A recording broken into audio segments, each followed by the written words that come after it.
Uh, there you go. So when we go into the breakout rooms, if you're in the room with Bill, that room will be recorded. If you don't want to be recorded, because it is for promotional and educational purposes, you need to just put no NR or something like that. I'm so glad to see everyone today. Edwin Rush is the founder and director of the Center for Building a Culture of Empathy. He's not here today, but we just want to let you know who he is, and he'll probably be popping in somewhere during these weeks of training. So again, Bill will be the producer. He will be handling the recording. If someone drops out when we go into the breakout rooms, he will be the one to let you back in, so don't panic or whatever. So just want to give you a little heads up on that. Just wonderful to see so many people here for this training, this introduction to training. So before we get started, if you are a trainer, you should have ECF by your name, and I want to just go around and let each trainer introduce themselves by the name and where they're from, and if they want to give a little bit about why they think empathic listening is important or significant to them. And we'll start with Lou. Thanks, Linda. So I'm Lou Zweier. I'm from Northern California, and Empathy Circle training is a wonderful set of skills. It's simple to learn, but it's very powerful. So that's the reason I love Empathy Circles, and I have a deep background in communication and conflict resolution, and the simple structure of the Empathy Circle results in a very powerful learning about how to listen and even how to speak. So that's why I'm involved. Thank you, Lou. Celine? Well, hi. I live in the United States, in Oregon, and for me, with a background in education and mediation, this has been a next step, really working on listening. So that's what brings me here over and over. Okay. Antonio? Hi, I'm Altonia Shepherd. I'm from Philadelphia, Pennsylvania. And I really love this process because it helps me to be better at my job. I'm a strategic life management coach. So it really helps me to be better at listening to my clients. All right. Isa?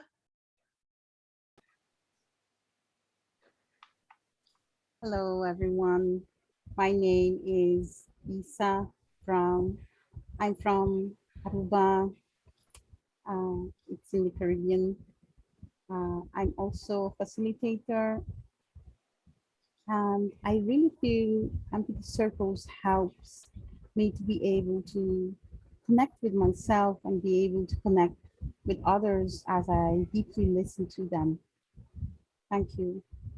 All right. Larry? Hi, everyone. I'm Larry in Florida. I'm a retired occupational therapist.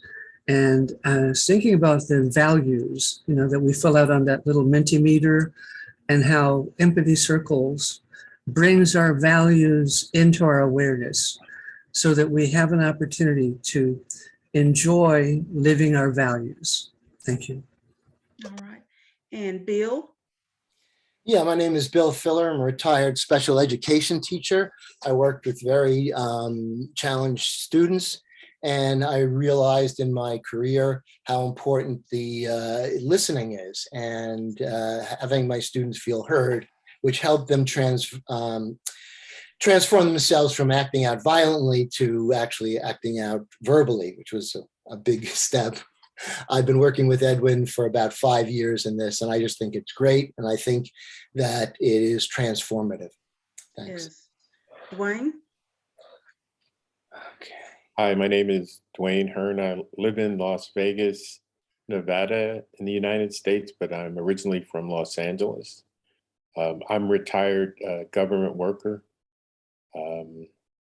And I've been involved in a personal enrichment journey since I was probably 14, 15 years old.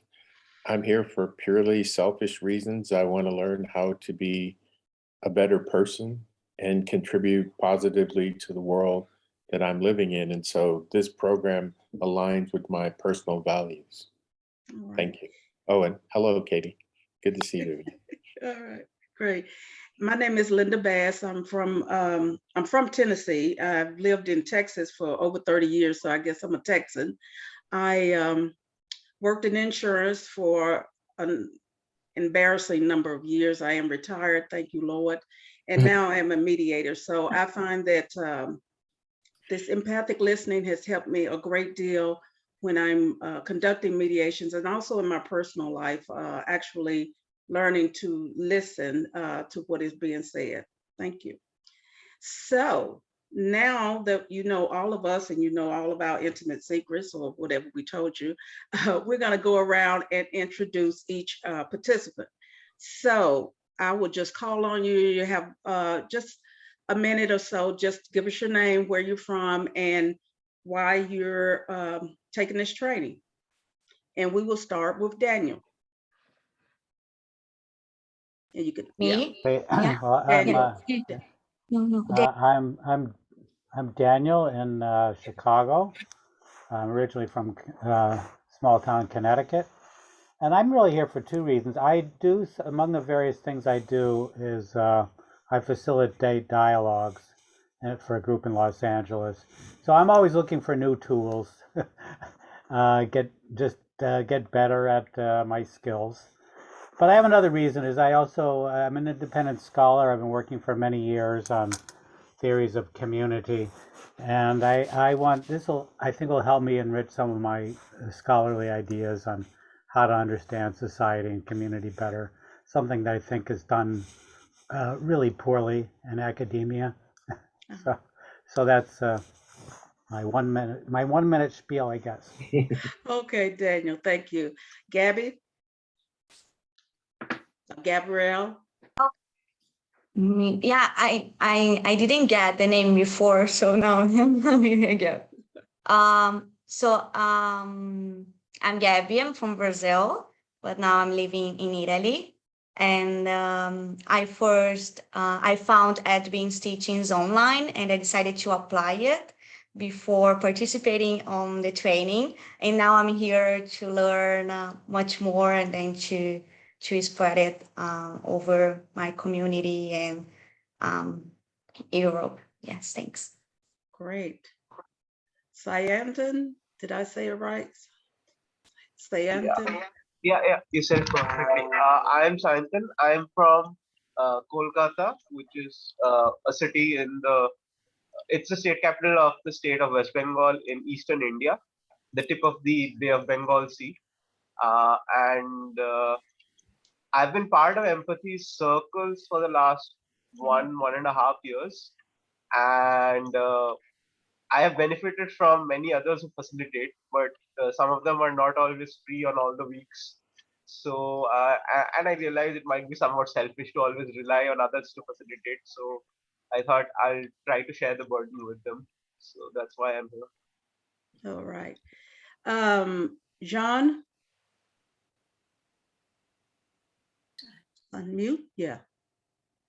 John, coming to you from a town in Mexico near Cancun called Puerto Morelos, where we live. We've lived for the last 8 months or so, and we're originally from outside of Chicago, which where we'll be returning to in a few months. I came to Empathy Circles thanks to the people you see on the screen, Marisa, my wife Marisa's house. We're just in different parts of the house. But she brought it to my attention, and we're doing this together because she can speak for her reasons. But as we come back to the U.S., we're looking to build community intentionally, and I see Empathy Circles as a way to put some boundaries around communication so that community can be built. So I'm very excited to take what we learn here into our local community. And to John, a happy wife is a happy life, right? Okay, thank you. Lisa? Hi, everyone. My name is Lisa Badaguafni. I am currently in Tennessee of the United States. And I am both a mindful success and business coach and a psychologist. And so empathy has always been a big part of what I've done, but I like the structure of this. I have done it before. It provides a nice container for communication. And so I would like to do some empathy circles. So coming back for a refresher. Thank you. All right, Alex. Hi everyone. I'm from England, but I live in the center of Europe in the Czech Republic currently. I'm studying with great difficulty, it feels like sometimes, a master's towards sustainability and behavior change. So empathy cafes really fit into this idea of, reaching out to people and connecting. But also I was pointed towards this by a friend of mine in global support for Extinction Rebellion. So in theory, I will be giving back in a form of hosting them. So yeah, glad to be here. Thank you. Mike?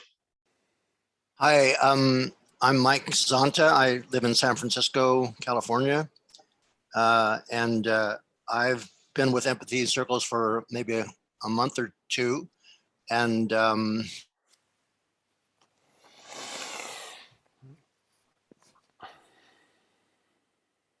looks like Mike froze. Yes, he froze. I'm sorry, you froze. So we didn't get all of it. Okay. And you froze again. Did I? Well, I'm not frozen here. Okay. Well, thank you, Mike. You did it again. Okay, so I'm from San Francisco, and I'm interested in trying to form a empathy circle for candidates for the 11th district in Congress. And so I'm trying to work on that, similar to what Edwin did in the 8th congressional district. And I also,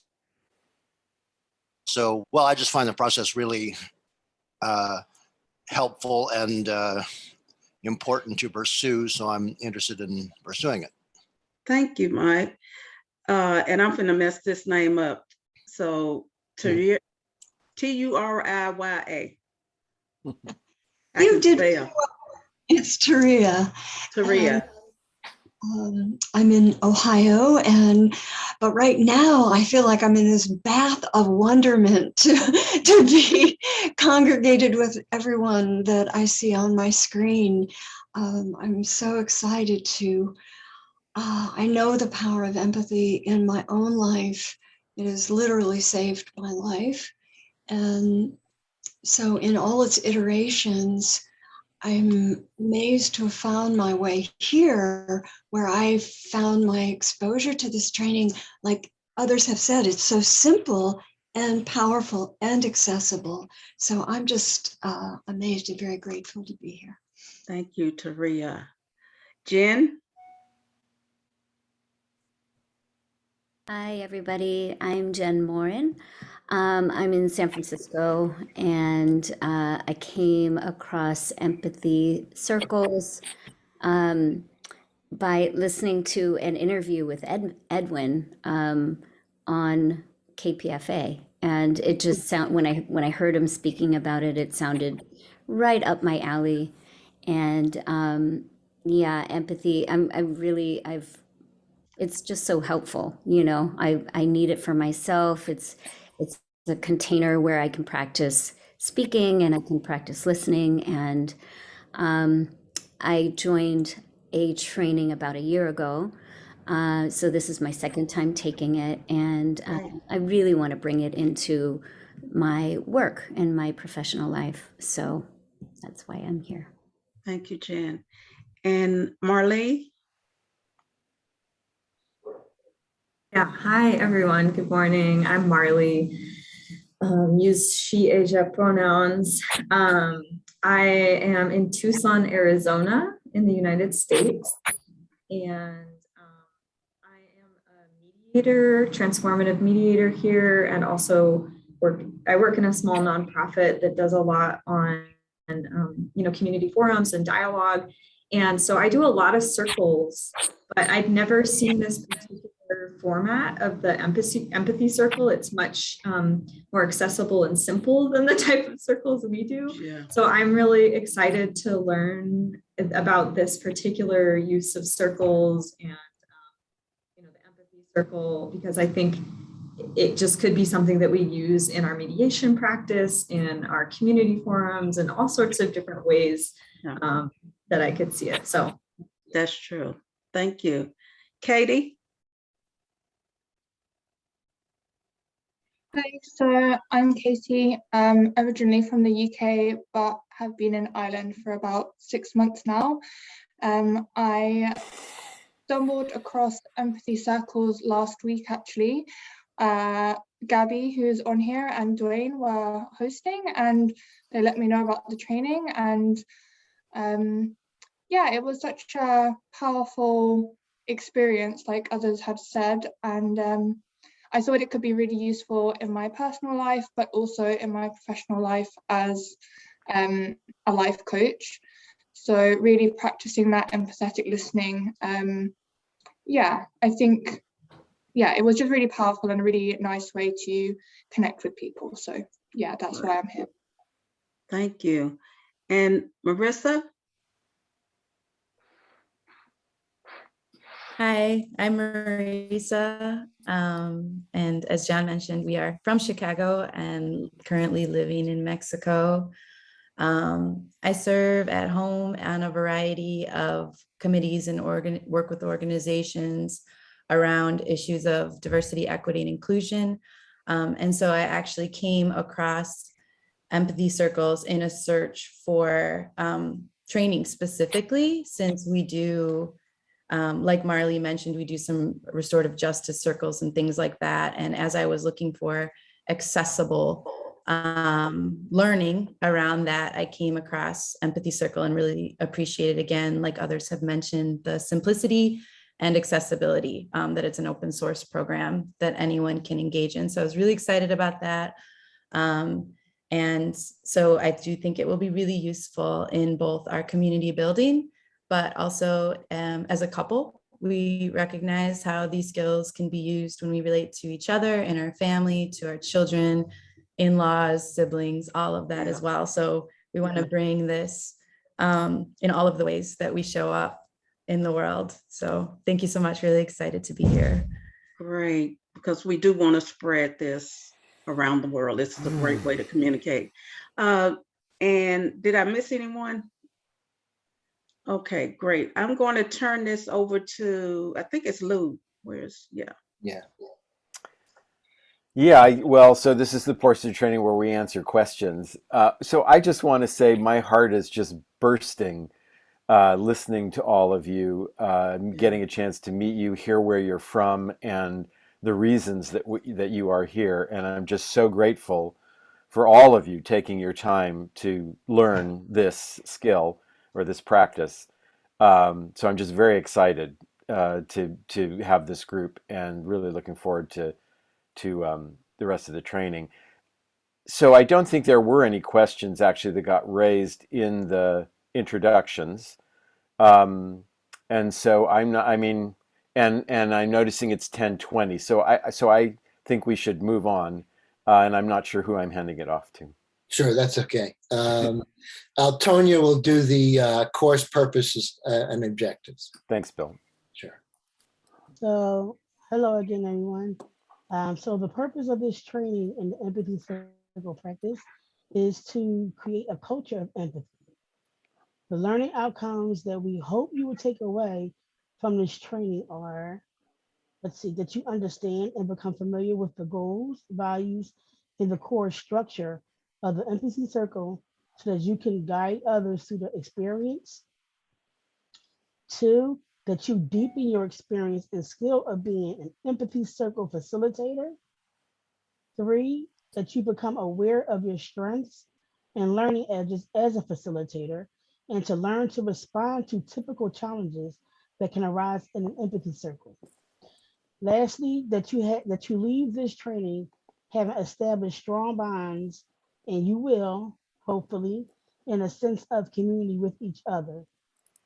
Also, that you continue to support each other with your training and growth towards building a culture of empathy. Now, along with this training, throughout the week, there's other opportunities to actually practice and to get input and feedback. And I guess we'll talk about that stuff a little later on, but there are other opportunities for you guys to participate as you go on through your training. So now I believe I am passing this on to Celine. Yeah. Thank you, Altonia. You're quite welcome. So here we are embarking on our adventure together. And what I want to remind you again, that we learn through doing here. It's not going to be lectures or papers for you to read. It'll be hands-on.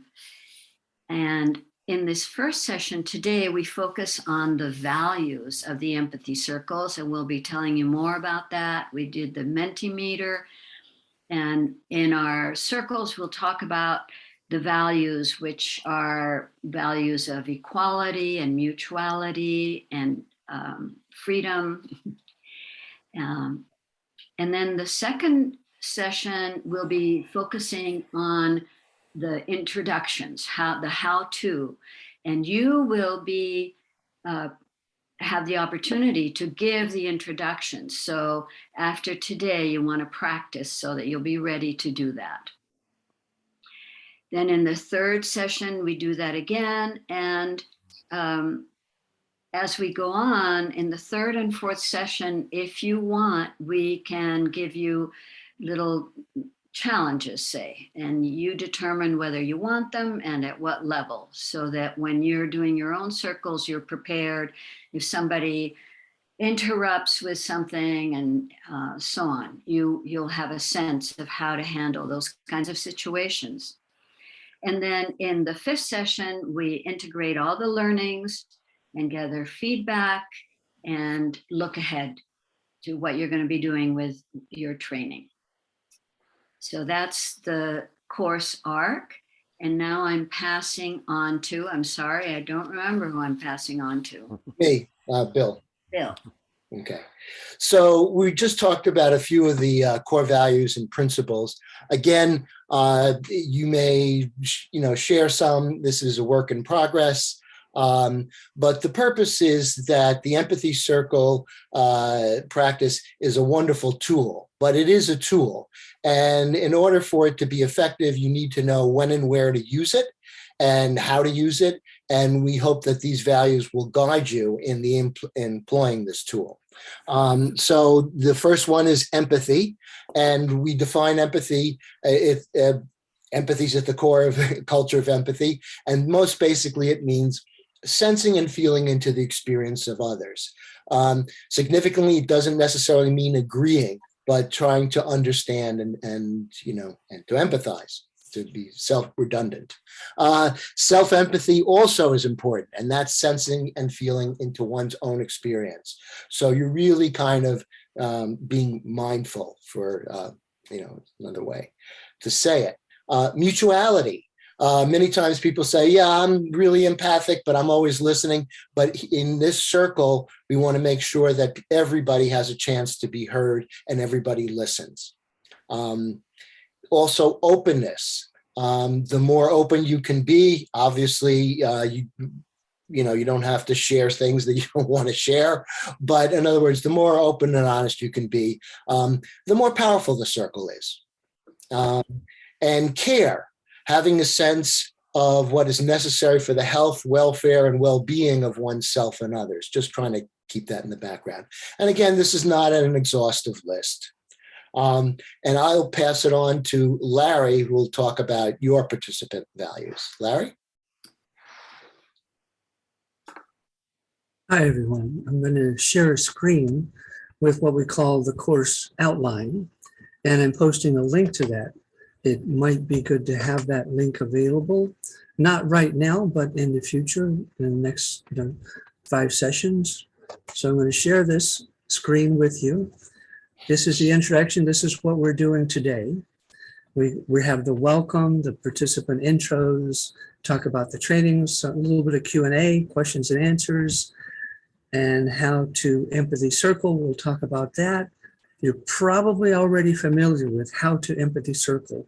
So we won't play the video, but we'll describe it and answer any questions. Then we'll do an Empathy Circle, and then we'll do a full debrief. So I'm going to scroll down. We're going to look at the MP meter, the Mentimeter that describes our values. And most of us have filled that out. And when I click this button, and anytime you go to this page, when you click that button, it'll bring up the results of all of the forms that have been filled out so far. And it's a live database. So this is it. This is what we've placed into the Mentimeter. We value empathy, integrity, equality, compassion. All of these are our human values. So we talk about living in the values. In NVC, you might hear living in the needs, that we enjoy when these needs or these values are lived or met. Harmony, flexibility, exploration, love, inclusion. So I won't go any further with that. You can always go back to this and see it again. I will go down to the how-to. Again, this webpage is always going to be there throughout this session. I'm sure you've already seen this how-to video that explains very well by Edwin Rutch how to do the basic empathy circle. We've heard several people saying how simple it is and how powerful it is. On this page, there are several links to some valuable resources, and one of them is the how-to PDF, we call it that. There's one little revision in step 1. It used to say that the speaker picks a listener. We've added into it that the facilitator volunteers to be the first listener, so that we emphasize listening first. And then someone volunteers to be a speaker, speaking for 1 or 2 ideas, not speaking for the whole 3 or 5 minutes, but 1 or 2 ideas and then pausing. And it's actually the listener's responsibility to ask for that pause if the speaker overlooks it. And early on, when we have some anxiety going on, it's really easy to forget to pause. So it's the listener's responsibility. If the listener does not ask for the pause, then the facilitator has the responsibility. If the speaker appears to be going on and doesn't appear to remember the pause. And you can read the rest of these at any time. That link is always going to be there. And that's pretty much what I wanted to share with you. Again, this link, this resource is always there. And if you're having trouble reaching anyone, there's a little contact form and a link to the application form. I heard some people were having trouble getting to the application form, so that resource is always there. All right, let me find the stop sharing. Thank you all. Glad to see you all. I actually don't know who I'm supposed to pass on to. That's Altonia, and Altonia will do the breakout room description. So now we'll be going out into breakout rooms. In 1 moment. So now we go out into the breakout rooms to take part in an empathy circle. So do we know what the topic is going to be? How does one of your values relate to empathy and the culture of empathy? Or whatever is allowed for you. The trainees will facilitate the circle, and we'll take, what, 5-minute turns, is it? Yeah, 5 or 4, depending. I'll go. Okay. We will have about 1.5 hours for the full circle. This way it gives each person a few times to actually go around in the circle and to practice speaking and listening. So for the last 30 minutes though, we'll come back and share for about 30 seconds for a debrief about your experience with the circle. Great. Okay. And I So believe now I'm going to pass. that's all right. We're going to go into the breakout rooms. That in a moment. I couldn't hear the last part clearly. I'm not sure if everybody got it. Would it be possible to repeat it once? About the hour and a half or the 30 minutes, the last 30 minutes. So for the last 30 minutes, we're going to come back here to the big group and debrief for a minute, and everyone is going to share about their experience with the circle they were in. So what's the question again? The question is, how does one of your values relate to empathy in a culture of empathy, or whatever is alive for you? And it's in the chat. It's been pasted in the chat. Yeah. Okay. Yeah. Okay. Alrighty. So just as in the service of full disclosure, Edwin is busy with his campaigning for Congress. So I'm kind of taking over the tech things, and there'll be like 4 rooms. One, some people will stay here, and a few people have joined late. And so try to be on time, please, next week, but we just kind of, added you in. So there might be a little jiggering of people and moving into circles. And so what I will do is I'll put you into those circles, and then I have, and people in the main room, I'll kind of move. So that'll be it. There'll be 2 facilitators right now, I think, in each room. So we talked a little bit about, defining your roles when you get in there. And if there are no other outstanding questions, Celine, you'll be with me. And if you don't mind facilitating, I'll try to do the tech. Great. All right. All right. Here we go into when you get the prompt, please go in there. All right. Here they go. All right. So you should be.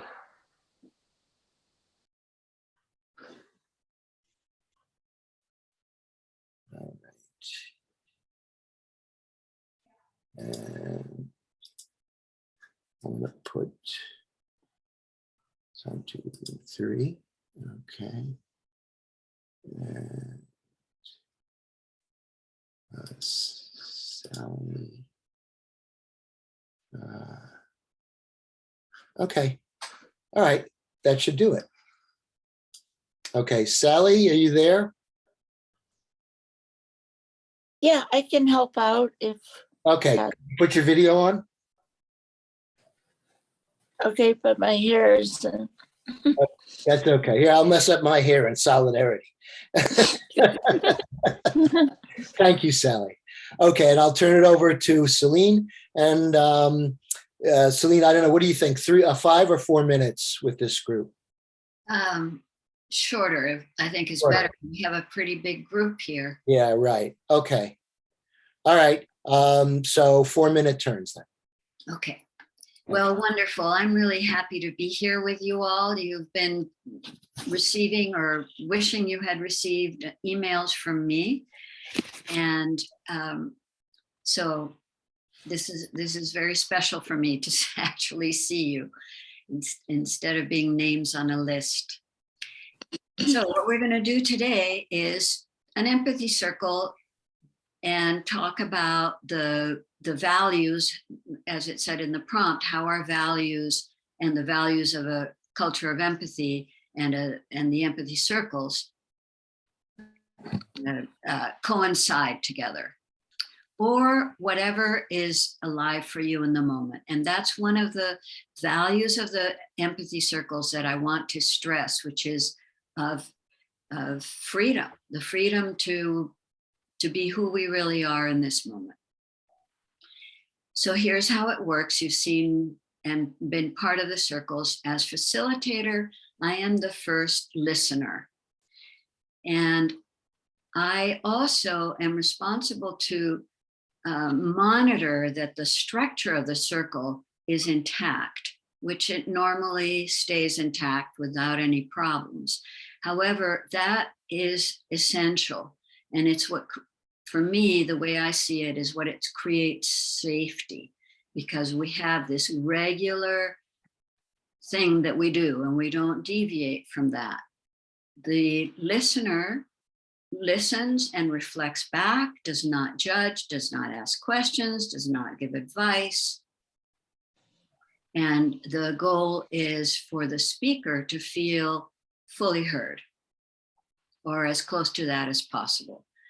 So as facilitator, I will be the first listener, and then I will be like you, going around being the listener, being the speaker. And we will take turns. And if there's any really important question right now that you need to have answered in order to participate, I'd like you to say it. Otherwise, we will jump in. Okay, here we go. I will keep time, and I have a little, this is my latest to show you when your time is up, is I have this. So, and you can finish your thought or your sentence. You know, you don't have to just when your time is up. And the same if for the reflector. So for 4 minutes, I'm getting started here. And I'm going to ask, let's see, Sally, would you be willing to be my listener? Speaker. Okay. Speaker. My speaker. I'm your listener. Sorry, I got confused. Okay. Okay. Yeah, so actually empathy circles just remind me of this tiny little sparrow that was drowning in our cattle trough, and it just had those tiny little scrawny feet that were going on and on and on and on, and I kind of swooped it out of the trough. It was soaking wet. I wrapped it in my clothes. It was a pretty cold day, and so on my hike I dried it. It got dry in the wind, and so it finally came around, and at a point where I felt like it was ready and dry enough, I put it on just a little bush. Can you pause, please? Oh, no, not that. Thank you, Sally. So what I heard you say is that the empathy circles remind you of a tiny little sparrow you found drowning in a kennel trough, and you swooped it up and wrapped it, and you were on a hike, and in the wind, it started to dry off. Yeah, and so at the point where I felt it was dry, I kind of put it on a branch so it could go back to its, in safety and fly to where it needed to go. And that's how I feel about empathy circles. So what you did with the little bird once it was starting to dry is you put it on a branch where it could recover and get dry and fly off. And this is how you feel about empathy circles. Right. I felt familiar. Thank you, Sally. Okay. So I will ask someone to listen to me, and I will ask Turia if you would be willing to listen to me. Be delighted. Oh, yes. Okay. So first I want to say I love Sally's metaphor, and I love about it the balance of care and freedom. And I'll pause there. Yeah, I heard you say that you just love Sally's metaphor. It speaks to your love of care and freedom and that balance. And that's a lot about what I love about empathy circles. In a way, it's a container with very strong structure, but also it's a place of a lot of care and connection and authenticity. So what you love about empathy circles is that this balance between this very strong container and a freedom. And I'm losing a few. I did hear you name authenticity, and I got a little blanked out. So if you'd be willing to repeat those things that I missed. Sure. Thank you, Turia.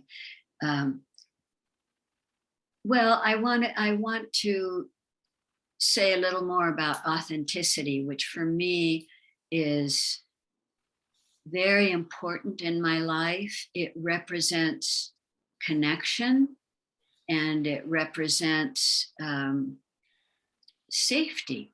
When I know that people are committed to being authentic, something in me relaxes. So authenticity is such a deep value, and you wanted to expand on that a little bit, how authenticity contributes to safety for you. When you know that people are committed to authenticity, something relaxes in you. And I know there's another word that I missed related to safety, but that was the rest of what I heard. Thank you, Turia. So I'm enjoying in this moment seeing how the different values relate together. It's kind of like a braid, you know, when there's authenticity, and then there's freedom, and then there's equality. I'm seeing it as, the shape of the circle that we're in within these squares. The shape of the circle that we're in within these squares, and the braid of authenticity and freedom and safety, and just all the possibilities that opens up for you. Yes. Thank you, Turia. I feel fully heard. So now, Turia, it's your turn to be the speaker, and you will ask someone to be your listener. Thank you. Thank you. I'm wondering about Marla. Marla, are you willing to be my listener? Yes, I am. Thanks. Oh my goodness. You know, I think my listening might have been more accurate had I spoken, because I have so much excitement in me that I'm hardly grounded.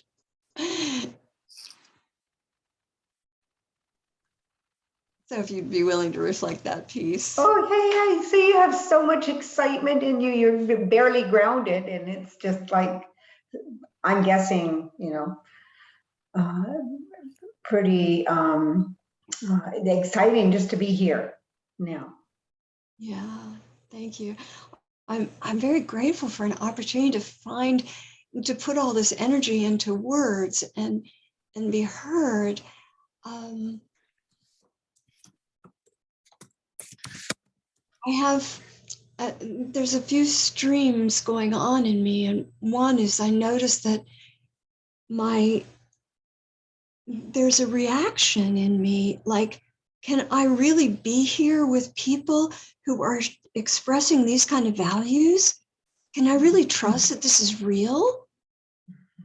Can I really trust that I found my way here and that my life is unfolded into something that includes this? so I'm just catching that that's sort of an initial reaction in me. And I'll pause there. Thank you. So what I'm really deeply hearing you say is it's such a, maybe even a different place than you've been. You're so excited to be here because there's actually people here who are on this journey, this path of empathy, of listening to you, and that you do matter. Yeah. Wow. Just that I can trust. Trust, that's it, the trust. Yes. Some kind of human humanity. So a more of an inner connection that you actually can trust, that this might be a place where you find that trust that's so important. Yeah, yeah. And but just to catch how many ways I keep that out of my awareness. That, yeah. So the other thing I wanted to I loved hearing Celine talk about the braid, because I showed up to answer the original question, wanting to braid my deep value for communion as well as respect. Because it's very easy for me to feel in communion with people. And it's not so easy for me to remember respect. As in communion, there's like, I've got no boundaries.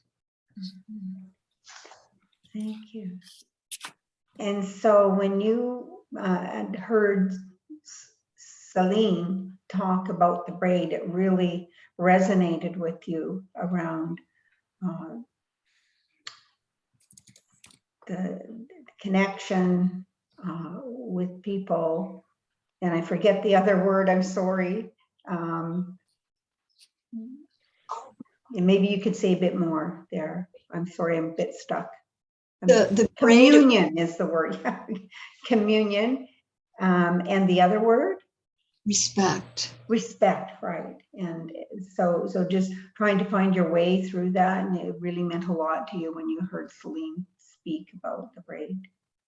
Yes, thank you very much. I feel deliciously heard. Thank you.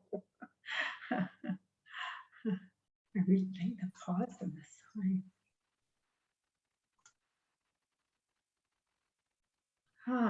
So, Mike, would you like to hear me? Sure. Okay, thank you.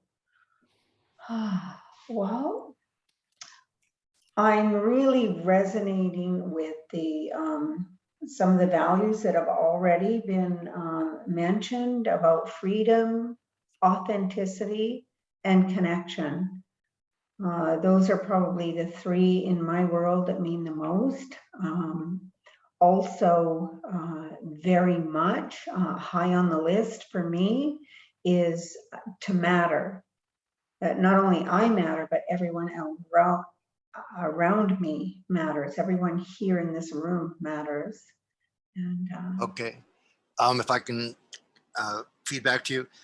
So you're really, the qualities that are most important to you are freedom, authenticity, and geez, I wrote it down, but I can't remember it. And community? I don't know. Freedom, empathy. Well, I can't even remember what one, but to matter, really to matter. Okay, so the qualities that matter to you are freedom, empathy, and authenticity, but it's essentially that we each that we matter, that that you matter, and that we all individually matter. Yes, yes. Thank you. Yeah, you've heard me. Yeah, thank you. Oh, okay. Is that it? Complete, Marla? Do you want to continue? You have more time. Okay, I just wanted to say how thrilled I am to be in the group, and I wasn't sure whether I could get in or not. That's why I'm a little bit late, and because I'm in my workplace, and so I had to really do some schlepping around for that. So someone already did try to interrupt, but I do have a sign on the door, so we are very private. So that meant a lot to me. So I was just trying to get that together. Oh, okay, so you were very concerned about whether you could make it into the group or not today, and you're at work, and so you're just thankful that you could be here. Yes, yes, thank you. Okay. Yeah, thank you. So usually we say something like, I feel heard, or Oh, yes, thank you. Yes, I do feel heard, deeply heard. Thank you very much, Mike. Thank you. Wonderful. Thanks, Marla. You're welcome. So is Blake available, or is? Just, I'll kind of talk. Blake kind of stumbled in. I've chatted with him. He seems like a nice guy. But right now he's observing. And so, yeah, so we'll just let him observe for now. And I did want to bring that up just in case we are recording. Is everybody okay with Blake observing? Is there any? That seems to be okay. Okay, great. Thanks. All right, Mike, go ahead. Okay, Joyce, can you listen? Yes, I think the point that Marla made about everyone matters is really important. Kind of exciting for me because sometimes I think that we tend to forget that, and I tend to forget that. So at this point, I hear that you're excited about Marla's point that everyone here matters. And that just gives you a good feeling to start with. Yeah, and I think the attribute of equality is really important to me because it's something that is not, it's something that we need to work at, or something I need to work at, because the appearance equal in any sense, people do not appear to be equal, but I think the empathy circle is a way to show us that we are equal in that we all have something to say and we all have the ability to listen. You are especially interested in the idea of equality. That one means a lot to you. And you feel you need to work at it because people don't always appear to be equal. But a group like this stresses and makes it important that we are all equal. Right, because everybody has something to say and everybody has something to offer. Everybody has something to give. And as this is a listening circle, primarily, everyone has the ability to listen. So what you're saying is that we all have something to say, something to give, and that means that we all need to use our ability. We have the ability to listen, so we're using it. Yeah, as I said in my introduction, I'm trying to organize an empathy circle for the candidates for Congress in District 11. And the major hurdle is getting people to commit to the idea of being equal. So you are actually trying to organize an empathy circle for the candidates. A candidate, I believe you said District 11 for Congress, District 11, and the hurdle that you're running into is finding people who are willing to commit to that idea. Right. That's why I was so excited when I saw that Edwin did this with 3 of the 5 candidates in District 8 where he's running. But then, and there's 5 candidates in the district that I'm trying to organize, and 2 of them have agreed so far, but 3 of them are real, either hard to reach or non-responsive, or you get the feeling that there's no way this person is ever going to listen to anybody else. Okay. What you've seen is that in another district, District 8, all 3 candidates, did you say, are interested in that kind of thing, in an empathy circle? But Yeah, Edwin did a empathy circle with 3 of the 5 candidates. But in your district, you get only 2 who have agreed, and the other 3 you either can't reach, and you have the feeling that some of them may feel there's no way they're going to actually do this. Right. Your time is up, Mike. Okay, I feel fully heard. Oh, so I go on from there, right? Yes. Marlene, would you be my listener? Okay. I feel a little bit as Taria did. Am I saying your name right, Taria? Yeah. In that I'm distracted because I was so late, and I started trying to get into this meeting at 9:52, and I struggled and struggled and struggled and could not get a link to open this meeting. So I apologize for that, because I was sure I saw a link last night. But anyway, so I'm trying to get away from that and get into my issue, which is that I'm very concerned right now about the unkindness in the country politically.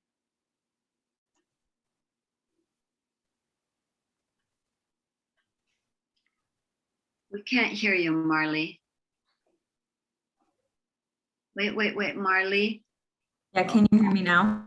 Yes. Yeah. Okay.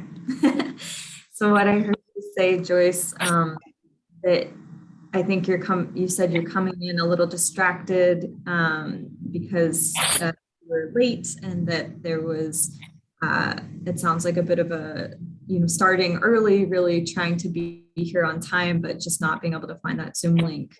And so, extending an apology to the group, but the issue that you'd really like to get to right now is the unkindness that you're seeing right now politically. I feel very frustrated. Oh, I'm sorry. I cannot mute that phone, and it's right behind me, so I apologize for that. Just keep going. It's fine. Okay.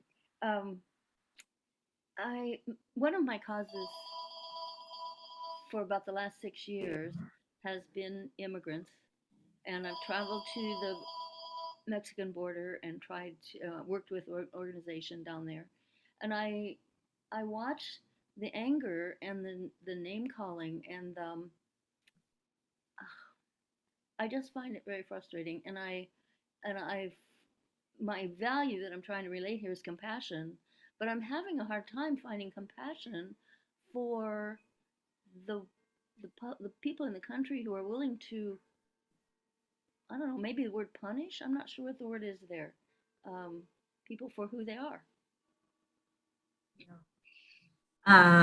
Okay, so I think you mentioned first feeling frustration, and that a topic that you've done a lot of work around and is immigrants and immigration, and you've come down to the Mexican-American border, and that you're trying to convey a value of compassion, but right now, I think you said you're not feeling a lot of compassion, like you mentioned anger.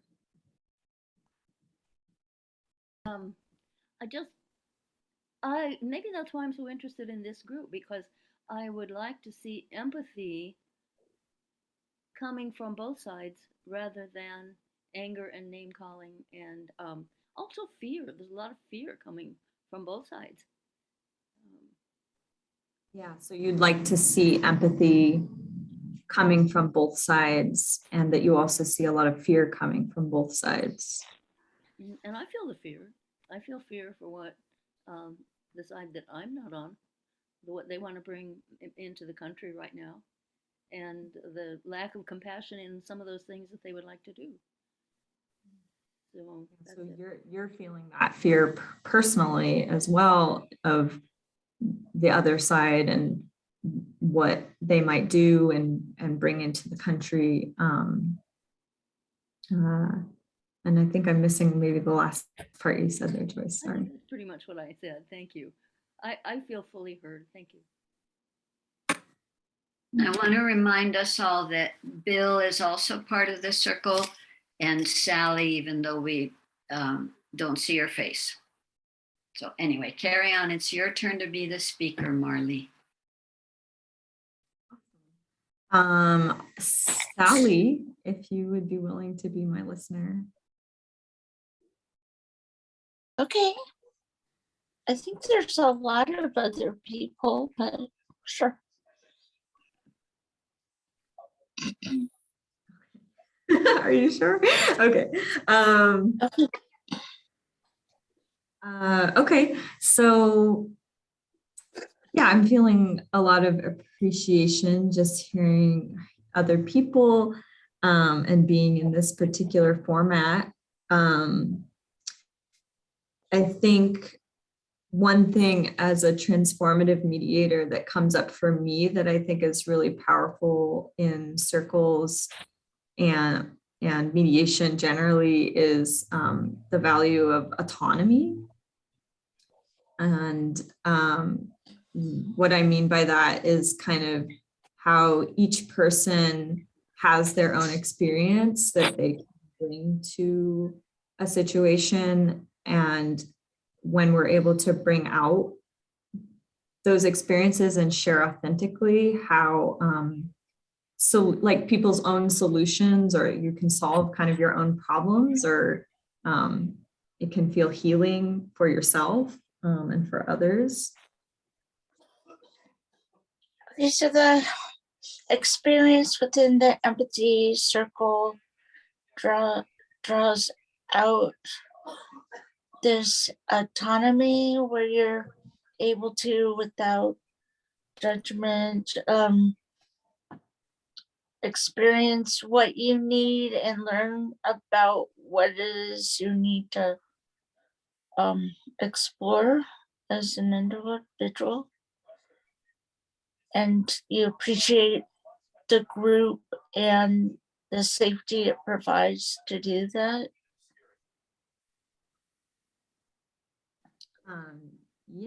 Yeah, I do appreciate that structural process and how it's, it's not anyone like telling you what to do. It's like all of the group feeding off of each other, and that what I say will be influenced by what everyone else said.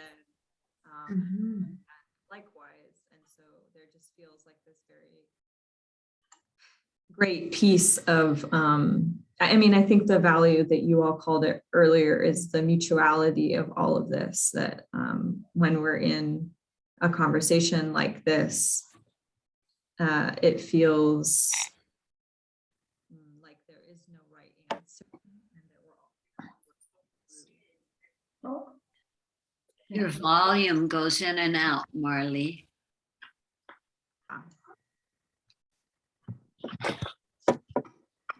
Maybe Sally, you heard enough to reflect back. Well,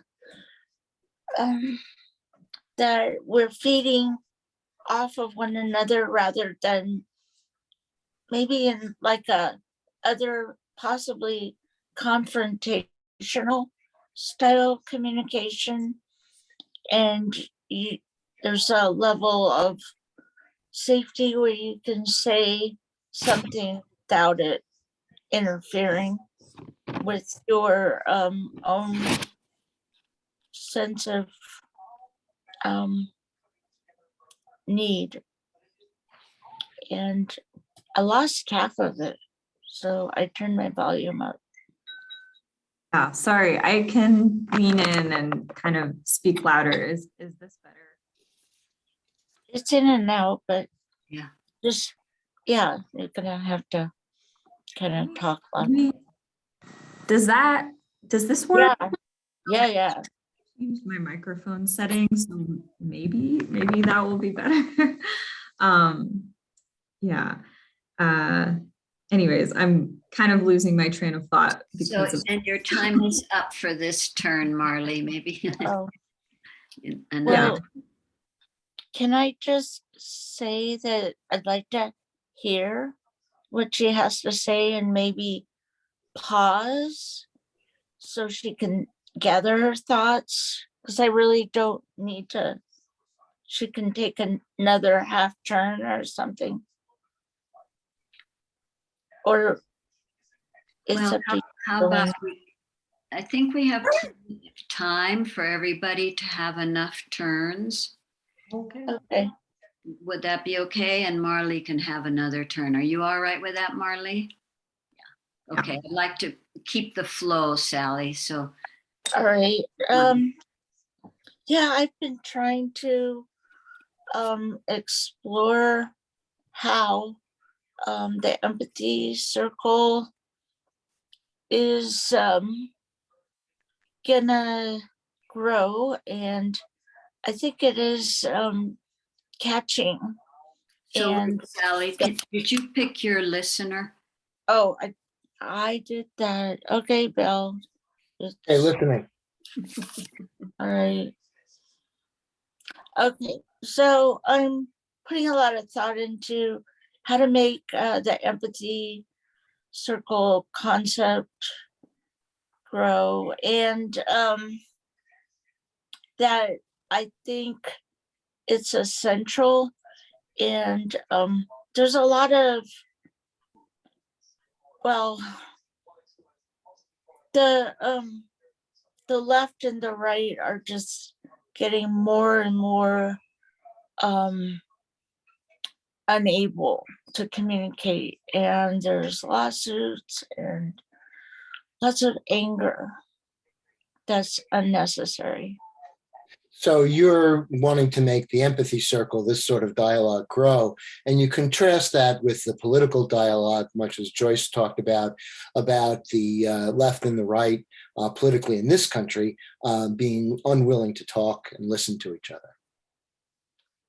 Right, and unfortunately, I see the style as part of this concept of counterintelligence and doublespeak. And sure enough, 1984 is kind of being part of our lives in some way, shape, or form. So you're seeing that the political discourse is much like George Orwell outlined in 1984, where, love is war, things are opposite, and, where essentially it's might makes right, the power decides what everything is, and nobody has any kind of say in it. Yeah, and so I just believe that humans have an innate capacity to fix the problems of past time periods. And I just want to see, I just want to go back to, maybe this is boring, but the 100th monkey, where the one monkey learned to wash a sweet potato, and then other monkeys were watching, and it actually tasted better. And so that concept spread. And if something, the experience is making you feel better, I think it's gonna create movement and change. Sure. So when contemplating, how to spread the empathy circle, you're noting that it feels good. and that the analogy you make is from the book, The 100th Monkey, where one monkey does something innovative, in this case, washing a sweet potato. Other monkeys see that, and then they realize that when they wash the sweet potato, it tastes better. And so you have a concept of introducing something and then people trying it and finding out that the experience is good. And so therefore it spreads. Right. And then Sally, the reverse ends. Okay. I feel fully heard. Okay. Okay. For now, you feel fully heard. You'll have another turn. Great. All right. Thanks, Sally. Turia, would you listen to me?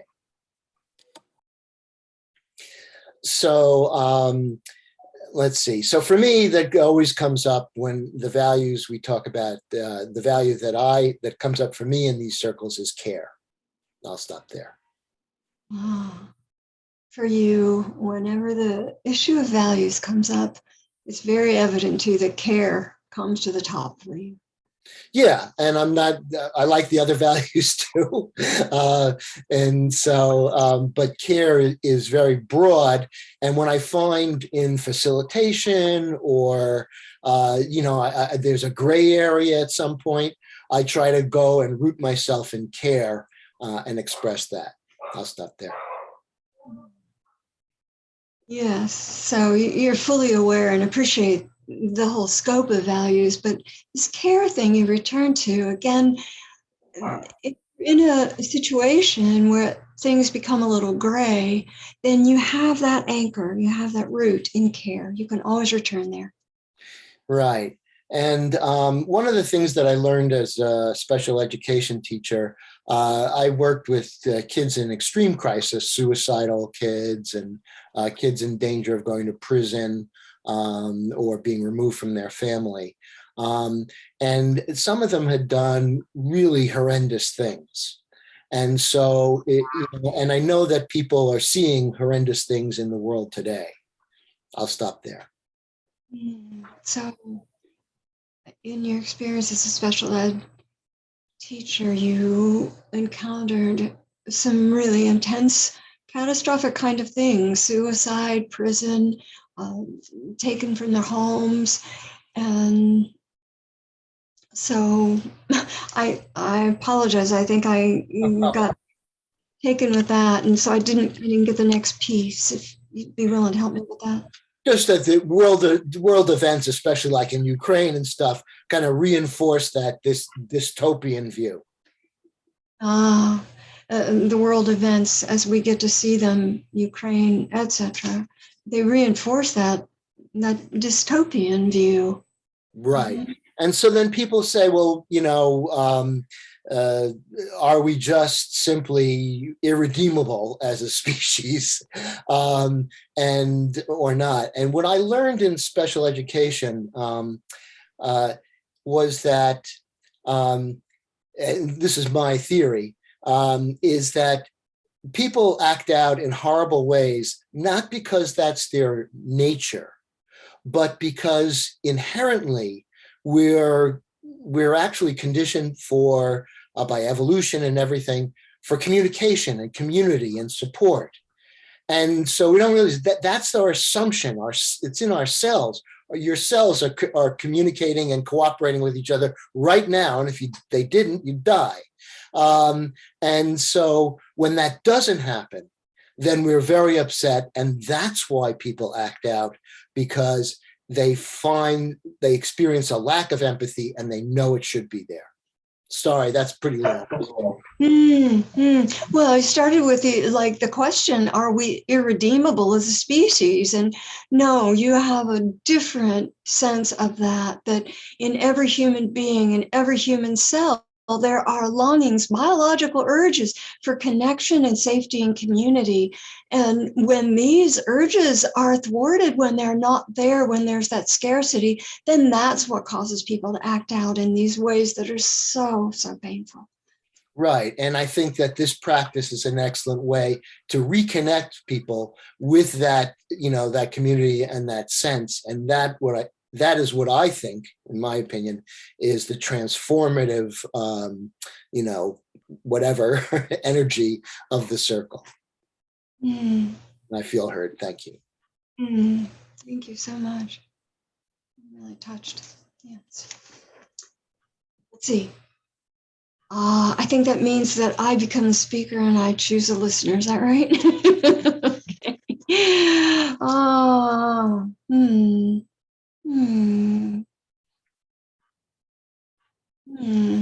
Oh, Joyce, would you be willing to be my listener?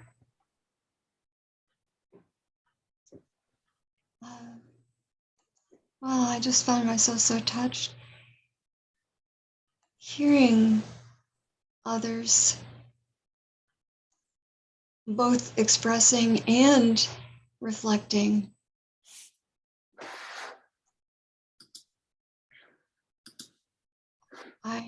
I have a lot of, I've been taking notes on self-awareness as we've gone along, and I have a lot of questions and a lot of noticings about myself. So I'll pause there. First of all, I was touched by the fact that you were touched. Okay, you find yourself very touched by the kind of communication that we're having here, the expression and the reflections. You've been taking notes on self-awareness and seeing what that actually brings up about yourself. Thank you. Yeah, I'm so grateful I get to speak to this and help clarify it in me. When Bill talked about care, that helped clarify something for me that I work with constantly in myself. It's part of my spiritual inclinations. It's like, am I in fear? And therefore in the limited identity that is concerned about performance? Or am I in care and the natural response of compassion that arises from care? And I see those choices more and more clearly. And I see it through how I see others. Listen with so much care and depth and understanding. And Okay. You talked about your gratitude in being able to speak and clarify these ideas as they come up. What Bill said about care touched you. It clarified some of the work that you've been doing on yourself and your spiritual journey. You're asking yourself if you are in fear, or are you actually being able to express the self that is concerned for others. And in that case, you would be in care and you see the choices, but sometimes you haven't decided. Thank you. I think I'm more acutely seeing the choice. Yeah. So the choice is winning out. Yeah. Well, it's noticing my own healing and where I'm more authentically connected with care and where I might be covering up fear. Oh. So we're back to authenticity in a way. You feel like you feel the choice more acutely, and you're more aware of your own healing, and that's a kind of authenticity for you. Yeah. And I just appreciate now remembering the values that have been spoken about mutuality and authenticity and care and freedom. And if I have a moment left to finish what I didn't get to fully the first time is that I see about my huge value and ease in communion and my lesser ease with respect, which means boundaries. Thank you, Celine, and thank you, Joyce. I do feel heard and You want to be reflected briefly? Yeah, if we have the time. Well, I heard that you really appreciate the values of mutuality, care, freedom, authenticity, and to go back to your first time that you spoke, uh, you're realizing that a huge value for you is communion and blended with respect. Yeah, thank you. Oh, okay. Marla, did I ask you to listen before? Would you listen? Yes, I don't yes, I think will. um, I'm still very concerned about politics. I tend to take it personally, which is why, well, I don't understand politics that does not come back to compassion. And so it seems as though a lot of the progress we've made as a society in caring for people who have gender fluidity, who want to marry the person of their choice, who feel the need or the absolute necessity for an abortion. Um, I struggle with, I think we had made progress in those areas, and now I see that being threatened. I'll stop there. So what I'm hearing, Joyce, is that even though the world in many ways has grown and become much more aware of many things in the way of healing and moving on, you're still really grappling deeply with the politics of it all, and have a difficulty with having the compassionate nature that is in you with people who are continuing to be angry and people who are continuing to fight so hard, and you're just wondering where you're going to land with that. Where do you put your attention or focus your attention? I know some, thank you. I know some of the things that I want to do. I'm excited about one of the things that Empathy Circle says we have to do as homework with this training, and that is set up some practices with family members or friends or people who are close to us. And I have started to bring this up in some sense with my sister, who is very much on the right, and I'm very much on the left. And she and her son, when I've had conversations with them in the past, I think I have been trying to change them or make them see, well, my way is better. And this is not gonna, I'm excited about the idea of approaching them as a listener instead of a convincer.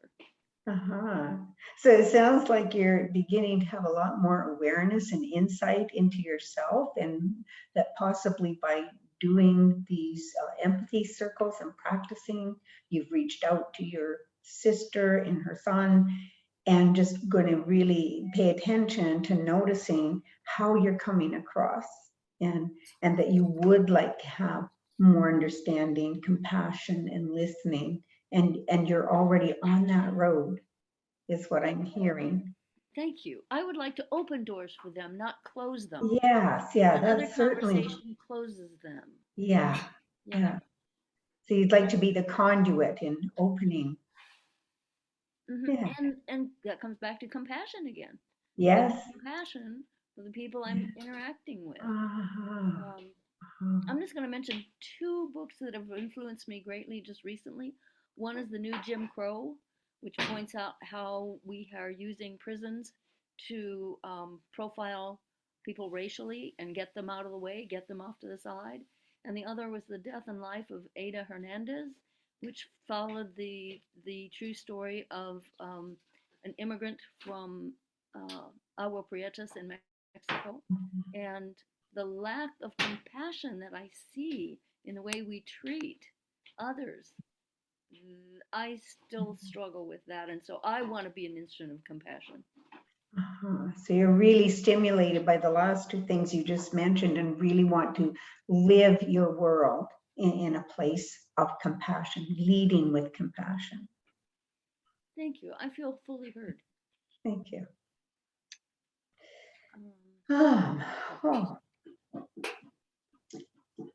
Celine, would you like to listen? Yeah, I'm feeling very stimulated by being in the group.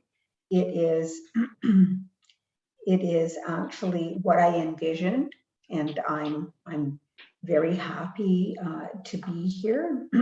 What I'm particularly excited about is I'm learning already. I love the signs, I love the pause, I love the time. I've always struggled myself, being a group leader, with how do you do those kinds of things in a kind and gentle, empathic way. And I find it so empowering and empathic, and that gives us all room to be here. I'm really excited by that.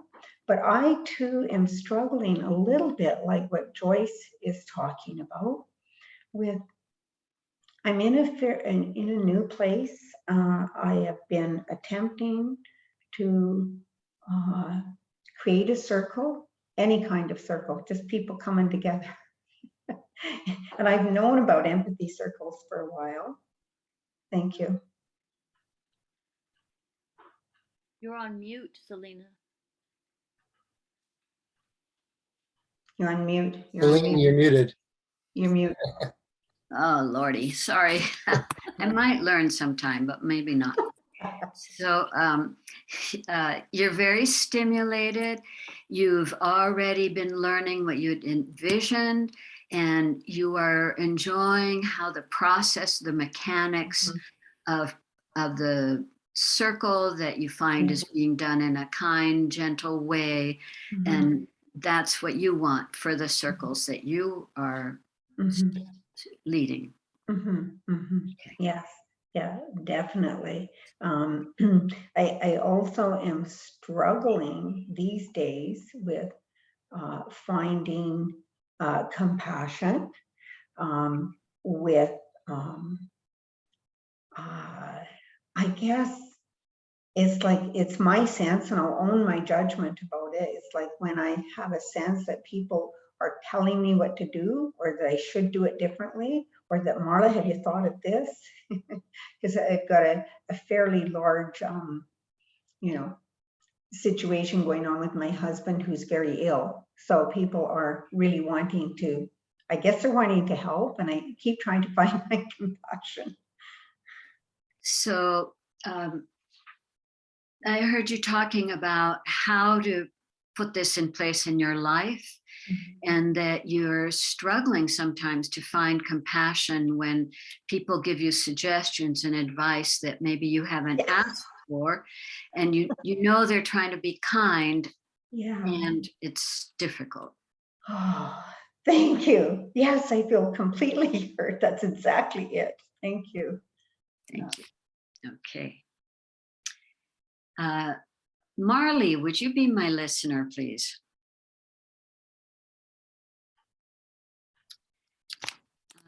One of the things that the needs, I guess, the values that I really love about the circles is that I think it gives the message, I see you, you are important, you matter.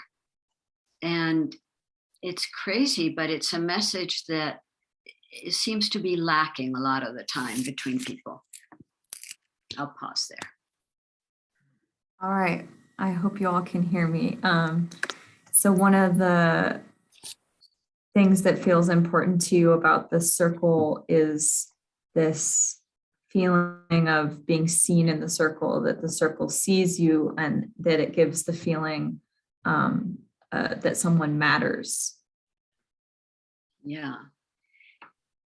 In normal conversation, when we are giving advice or giving our opinion, we're not conveying that. And I think that there is such hunger to be receiving that message. I am paying attention to you. I am giving you my attention. What more could anybody give anybody, right? So my focused attention for you right now.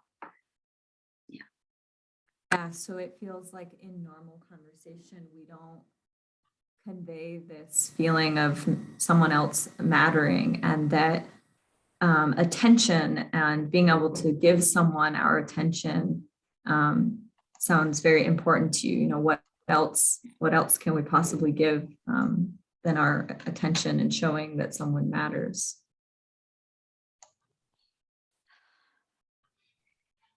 And it's been very useful for me to be able to pull out of my back pocket at any moment the reminder, all I have to do is listen.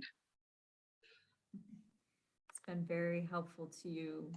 It's been very helpful to you to remember, it sounds like in difficult times or at any time, that you can always fall back on listening.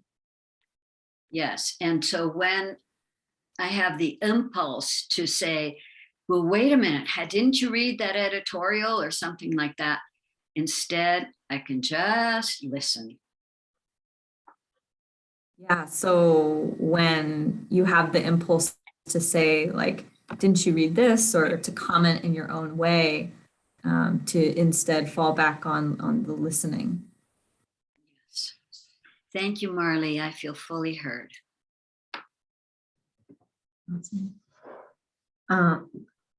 Perfect. Could Bill, would you be my listener?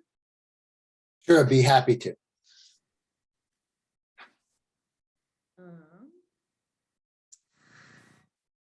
Yeah, I'm not sure.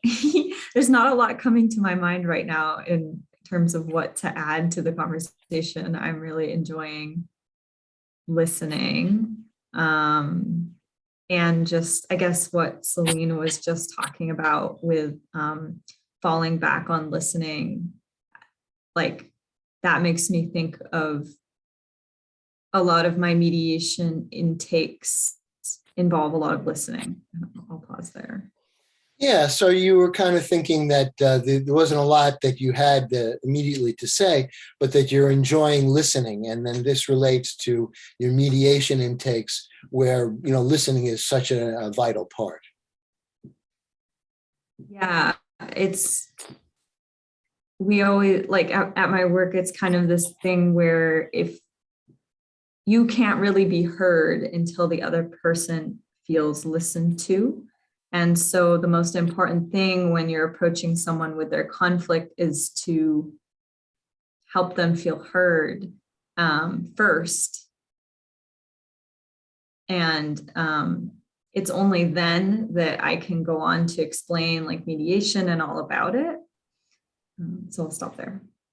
Sure. So one of the cardinal rules of mediation is to make a person feel heard first, because then when they feel heard, then they're much more open to hearing about mediation and what you're doing, and trust it more. Yes, absolutely. And it's just been like such a tool in terms of having people come to me who are quite hostile, I would say, about the process potentially, but I'll just kind of sit there.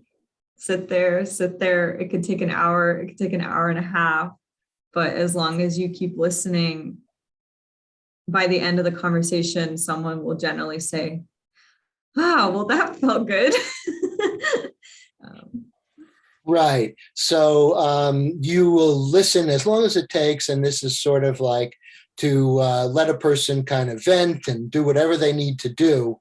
And then when you've done that, when you just kind of, and they feel done speaking or whatever, then they feel, oh, that feels good. And so that initial trust is built, and then you can start to go on with the mediation.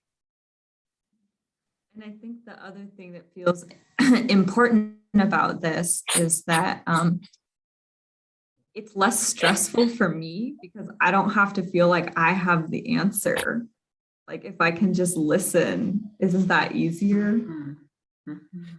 Yeah, and so that helps you actually in your mediation, because you don't have to sell the process. you can just sit back and listen at the beginning, and that's easier, and then that helps you and the person ease into the process. And I also would infer it allows you to craft your input so that they could hear it the best. Yeah, absolutely. So anyways, I feel like maybe this is a bit of a rabbit trail, but it all reminds me of like what we're talking about in the circle process too, of just listening, and then in general in conversations, like how good it feels when someone actually hears you, and like that hunger, I think Celine was talking about, to just be like seen in our interactions. So you were kind of reflecting on the hunger for people to be listened to, and you were talking about how people, feel comfortable. I'm missing something here. There was something else that I wanted to really get to. Relating that, this is happening in the circle process, but then as people practice it, you internalize it. So even in a regular quote unquote conversation, you learn to interject that kind of listening and help people have that feeling. Thanks. I feel heard. Great. All right, Mike, you ready? Yes. Great.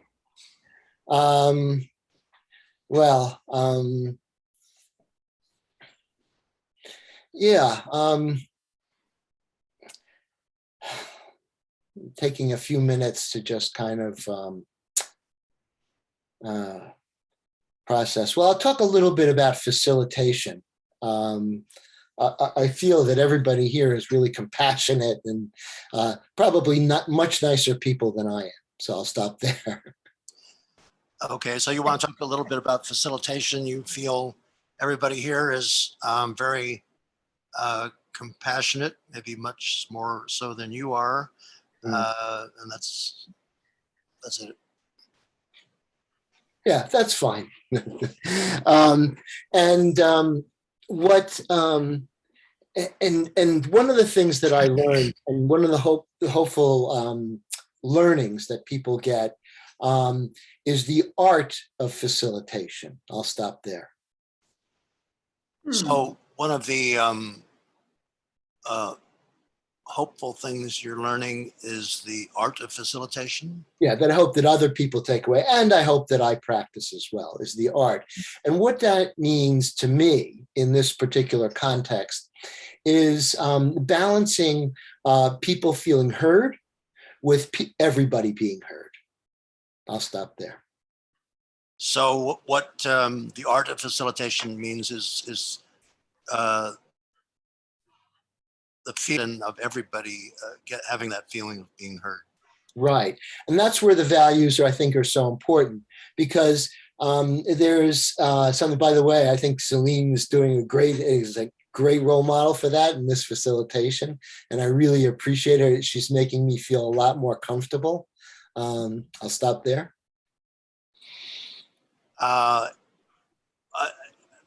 You thought, you said something, and then right, by the way, I kind of cut off my thought. Yeah. And then you thought that Celine was doing a great job of making people feel comfortable in her facilitation. And specifically myself. And that is, as a facilitator, you have to balance with, here's the cutoff time, with allowing people in there and be sensitive to their process. Mm-hmm. So like, for instance, sometimes, we'll kind of extend it, or if people, or if people are going on, we'll be a little bit more, strict in the time if people are just running on. So, that's sort of the art of facilitation. And the two things that I'm balancing, again, to repeat myself, are allowing people to feel heard and complete in what they're saying, but also allowing everyone to have that experience. So the art of facilitation includes allowing everybody to feel that they've been heard, but also to keep to the structure of time limits and so forth. And I think that's about what you said. Yeah, that's fine. I feel fully heard, Mike. Thank you. Wow.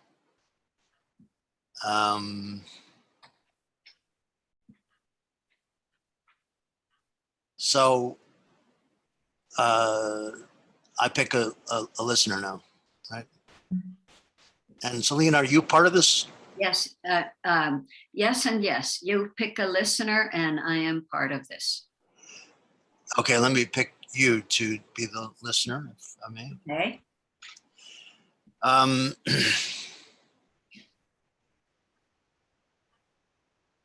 Saying to, I think in an email to Edwin the other day, that I thought one of the great things about the Empathy Circle is that, specifically relating to political candidates, is that not only do you get a chance to say what you want to say, but you get, by observing all the candidates and how they behave, you get a real feel for who the people are.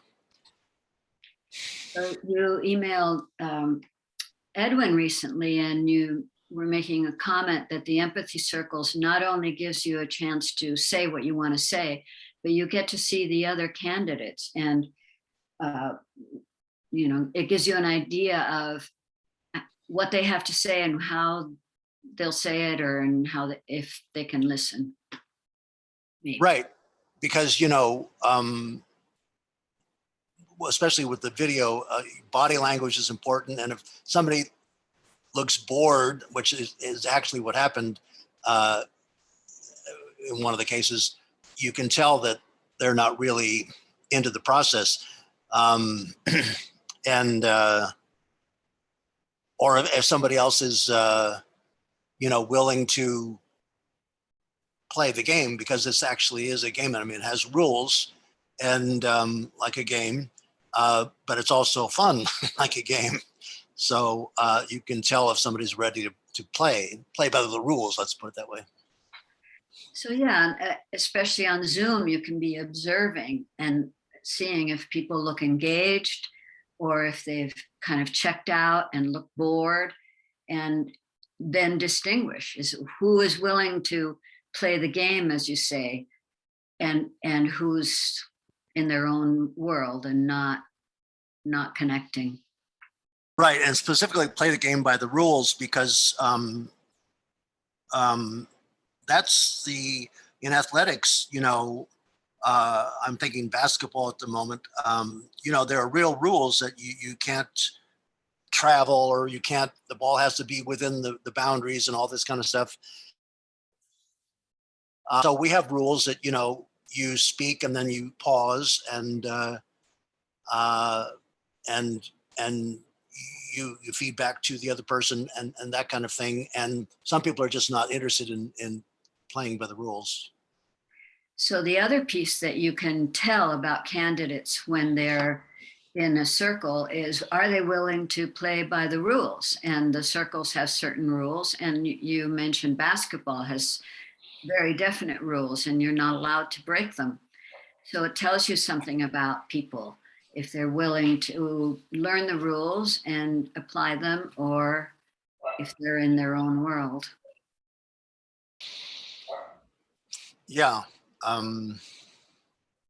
So I'm thinking about, you know, one particular person I'm trying to get in touch with for this empathy circle I'm trying to organize. One of the candidates who did communicate with me, but then has stopped communicating with me.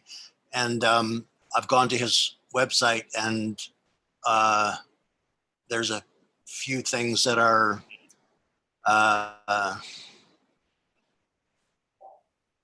disturbing to me that I found on his website. So I'm trying in my mind to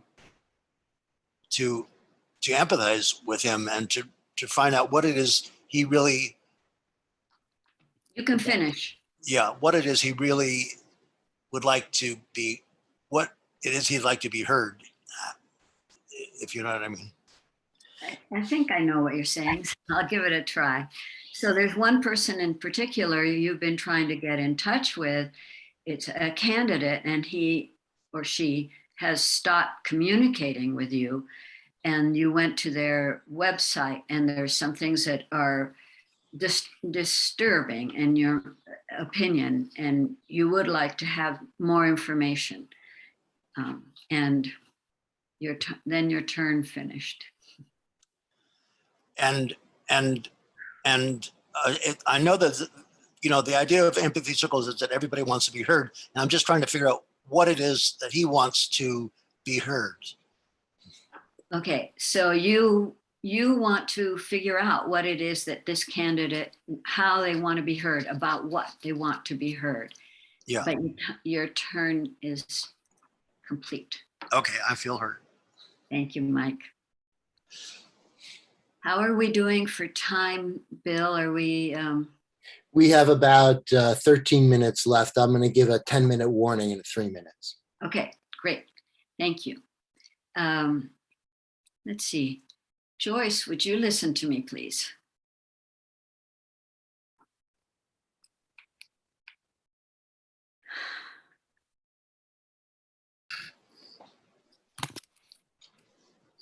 So I want to talk about, I'm unmuted. I want to talk briefly about the issue of people with very different opinions in one circle.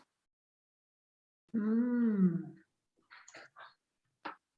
what you would like to talk about is that issue of people with very different opinions working in the same circle.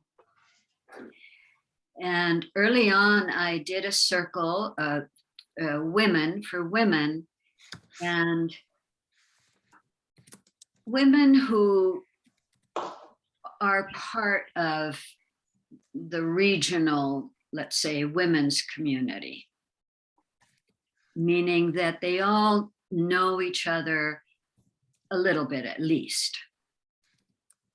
I'll pause there. I'm sorry, were you finished?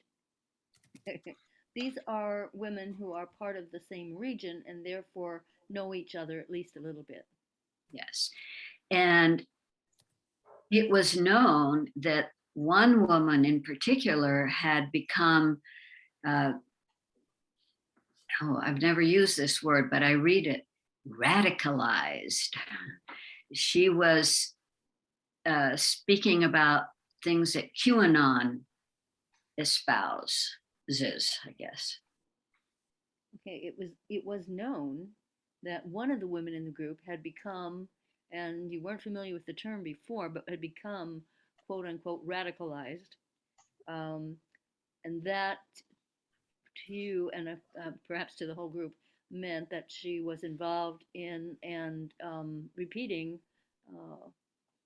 you didn't say conspiracy theories. I So said QAnon. I was going to say QAnon, but I knew you didn't use the term community. I'm sorry, conspiracy theory. No, I didn't. So there was tension, like what's going to happen here? And what I learned from the experience is that the satisfaction of being fully heard becomes more important than putting across my opinion. What you learn from that is exciting. That the satisfaction of being heard is actually more important than the particular opinion that you are espousing. Yes. So I set it up so I would first be the first person listening to this woman. And after she said what she needed to say, she just relaxed. And the whole circle relaxed. You had set this up so that you would be the first listener, so that people saw how that worked. And what happened after she had everything that she wanted to say, she visually relaxed, and therefore the entire group began relaxed. Yes, thank you, Joyce. I feel fully heard. Thank you. Oh, that's wonderful. Let's see, who haven't I asked? Marley, would you be my listener? Okay. All right. I would like to talk a little bit about a group that another friend and I, in our humanist association here in Portland, Oregon, we've started a group called Building Trust, and we've been modeling it on various groups. I've been a member of Crossing Party Lines for about 6 years, and there's a coalition of about 300 or more organizations now. Empathy Circle is in that coalition, but it's I think it's called Listen First is the name of the entire coalition. And groups that are trying to do what we're trying to do is getting people to listen to each other is the main point. So we've called our group Building Trust. It's interesting to me that I see that's one of the under the first video that I watched last night to be ready for this program. Building trust was part of the procedure or part of the result that we wanted. Yeah, so Joyce, it sounds like you've been involved in many different groups and ways that I will try to repeat back, but that you have a group that you started with someone called Building Trust, and that you've been part of Crossing Party Lines, and that you're also a part of this larger coalition, over 300 organizations called the Listen First Coalition. And yeah. Thank you. We have we've gone out and gotten a tent. This was even before we knew about the empathy tent, but we have our tent and we have some banners to put on it, and we have been to a park and where we thought we would find some, I'm going to say it, conservatives, because we're not, we're liberals, and so we were hoping to engage with some conservatives. We found out that people didn't come to the tent. It worked better if we walked around the park and went to the people. But I tried to make this just one little section. We found those of us who were walking around had some very satisfactory engagements. The poor fellows we left in the tent who didn't have a lot of training, and we didn't either, got, one woman came over and started explaining her conservative philosophy, and that was what we wanted. But she never stopped, and they never let her. They never insisted she take a breath. She didn't take a breath, so that was the issue we didn't know what to do about. All right, so I heard that your group got a tent and that you went out to a park where you were hoping to talk with folks who had more conservative viewpoints, and that you found that instead of people coming to the tent, it was more successful that you all went out into the park. But there was one interaction in particular that it sounds like caused some reflection, where a woman did come over to the tent and kind of continued speaking without a breath, and that the others didn't really jump in to say anything. And so that generated conversation among you all. Oh, no conversation at that point. It was all a monologue. Later it generated a conversation, though you're correct. But that's what I appreciate about empathy circles. That was so revealing to find out that you can use a structure, and that she could go away happy and we could go away happy, and we all got heard and listened to. That's exciting to me. I see. So it sounds like you found the structure of empathy circles afterwards, where it's something that you were excited about, where she could walk away happy, they could walk away happy because of that structural piece that's in place. And I think that's what Mike was saying too. And that's all. Thank you. I feel fully heard.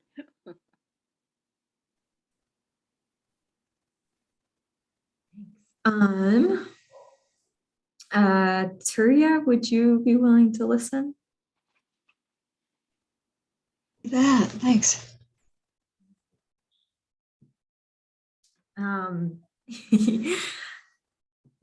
Again, I'm just struck that I tend to just respond to what people are saying, but that's fine. Joyce, you're making me think of, so my background is working mostly with folks who are incarcerated or formerly incarcerated. I, do a lot of justice work, but the first internship that I ever had was with the Washington Coalition to Abolish the Death Penalty. I'll pause there. So you're noting your tendency to respond to what you hear from others, but pretty quickly you're able to connect with, most of your experience is involved with justice and incarcerations, etc. But the first involvement you had was, oh my goodness, I don't have mental capacity for more than 45 minutes. I'm just drifting. I can't. Your first involvement was with, please help me. It was with the Washington Coalition to Abolish the Death Penalty, which is absolutely a mouthful, and no one should have to remember that. The Washington Coalition to abolish the death penalty. Got it. Thank you. But it's just reminding me of, I would table and be in these very large street fairs where I would, people would pass by and I would try to talk to them about the death penalty. Ah, so you're remembering these times when you would be in these large street fairs and people would walk by and you would really want to engage them about the death penalty. And I had a lot of really interesting conversations, and those were unstructured conversations. A lot of interesting and unstructured conversations. Yeah, so they were actually fine, but it is difficult, sometimes like to talk with folks in a unstructured, spontaneous way about something that's so controversial. Oh, and just acknowledging the difficulty it is to talk with people about something so controversial when there's not so much structure or containment. So, anyways, I found at least in the circles that I run right now, people feel so thankful, especially on Zoom, for the structured conversation and kind of knowing what's coming and having expectations set, things like that. Yeah, so you're noting that on particularly meetings that you convene on Zoom, people are really grateful, maybe feeling safe in the structure that you offer. Feel fully heard. So folks, we are leaving in a minute. I'm sorry I didn't leave more time at the end. And thank you very much for being in this circle. We're going to be joining the rest of the group to debrief. So thank you again. It's been lovely. Thank you. Thank you. Yeah, we're in the main room, so the rest of the group will be joining us. So for those who... Okay, thank you. That was an awesome first group.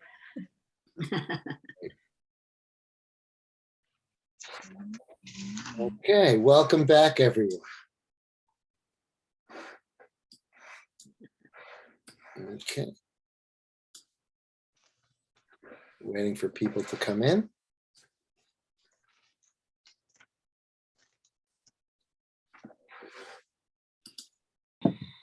Yeah, there we go.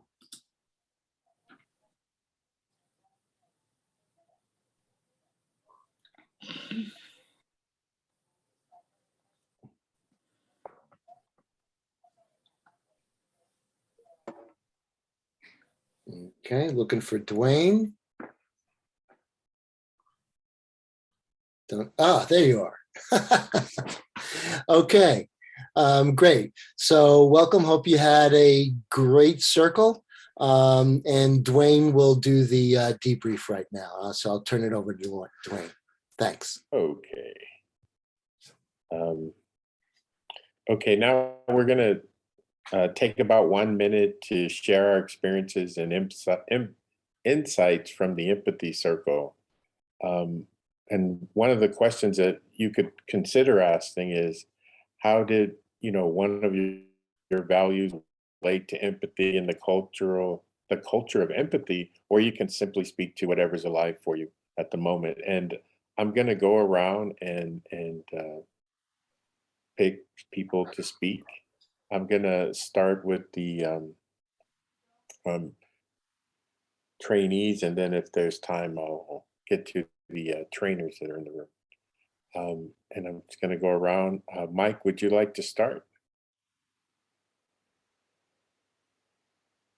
Okay. Yeah, I thought the circle was great. I knew one other person. One other person I've been in a circle with before, but through the process, I felt, you develop, as people speak, you develop an interest in them, and so and that's what I found happening so much, is that people I had no, interest in at the beginning, I had a great deal of interest in at the end. So that was very interesting.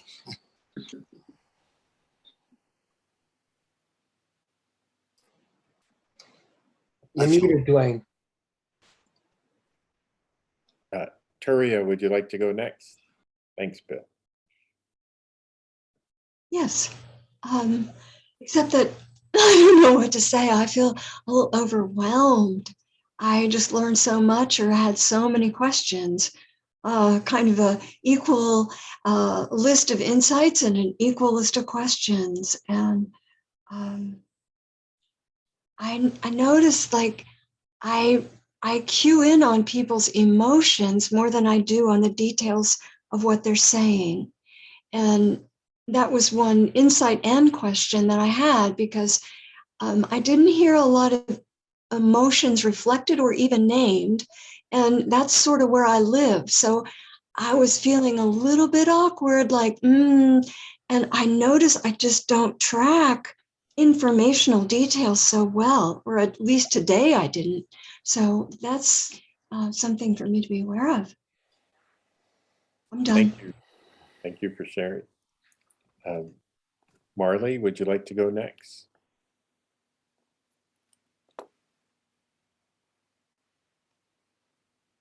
Okay, can you hear me now? Okay. Yes, I'm very grateful for that experience. A lot to reflect on. I feel like I have a lot of questions, so I hope we'll be able to get to that in some of the future meetings. I do feel like at the beginning, I was feeling like, wow, this is like so slow. But then there's value in that too. And then like I felt myself able to sink into it, I think, further along in. So yeah, it was just experiencing that was good to feel in my body. So thanks. Thank you. Sally, would you like to go next? You didn't call me, did you? You called Yes. Val. Oh, okay. Sally? Okay. Yeah, I kind of had a thought for Mike that, well, just maybe when you talk to people directly, use the reflection a little bit, and so that they do feel heard. I know I did that a lot with my husband, and in the course of being in this for the last 2.5 years, I've improved in my listening skills. And in the beginning, I was horrible. Thank you. Joyce, would you like to go next? I had pretty much the same experience that I had in my first empathy circle, and that was we don't waste time on the niceties. We get right to the heart of what people care about. And that's been very satisfying for me. Thank you. Marla, would you like to go next? Yes, well, I really enjoyed meeting everybody. I'm very glad I got into the group today because I wasn't sure whether I was going to get there.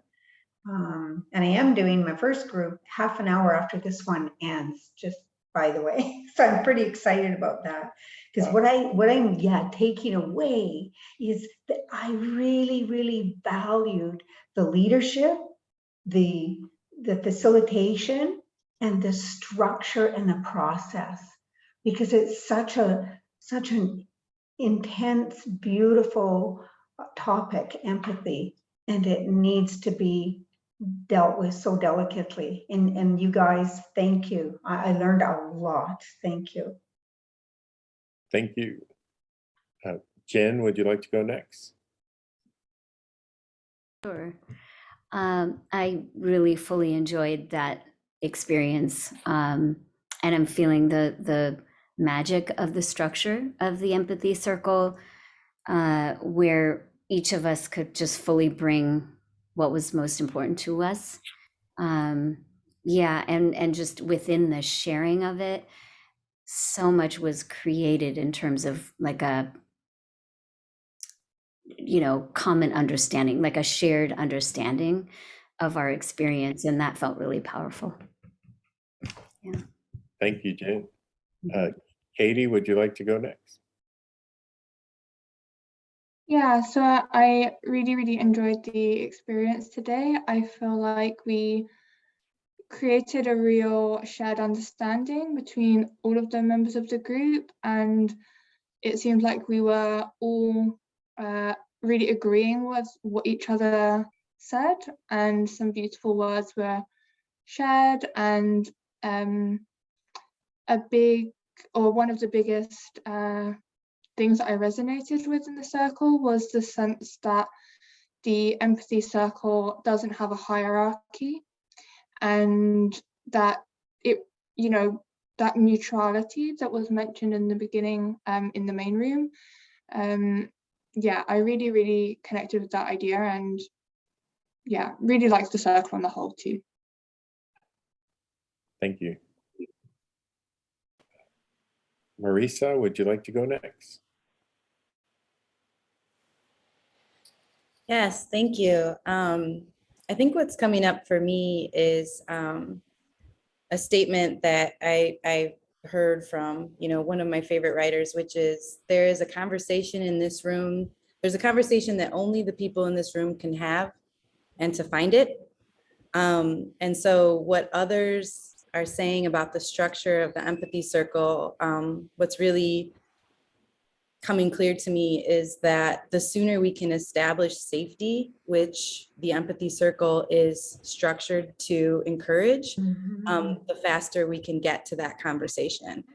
And I really felt that today, and I really appreciate it. And I really appreciate the conversation I was able to have with the individuals in my group. Thank you. Daniel, would you like to go next? Well, I was thinking during our great discussion that having such a heady discussion about core values is something that, when do we even do that? And I thought it was only possible, that the only way it was possible is to slow it down the way we did. So by slowing it down so much, we could actually do it. But there was still like a mad rush of ideas. And I found in our group, we had people with really diverse experiences. So when you slow it down that much, you still find these intersections, these sort of overlaps in our experience, even though we're from different continents and we look different and everything. Thank you. Gabby, would you like to go next? Yeah. The highlight for me today is how important is to be vulnerable and be connected and authentic to ourselves. So it allows, for me, it allows creating this safe space for us and for others to share. And I enjoy a lot meeting the people in my group. Yeah, that's it. Thank you. Lisa, would you like to go next? Yeah. So for me, I really enjoyed my group as well. I had a different experience than the first time I went to the training. I felt like the space I probably allowed myself to sink more into my experience of it.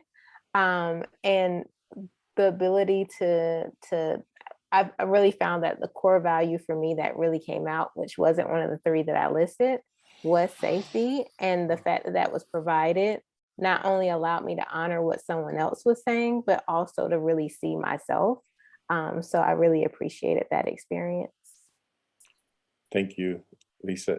Ironically, the two psychologists are next to each other on my screen. Tan, would you like to go next? I just realized how much I love folk music and rap beats as this ultimate truth of 42.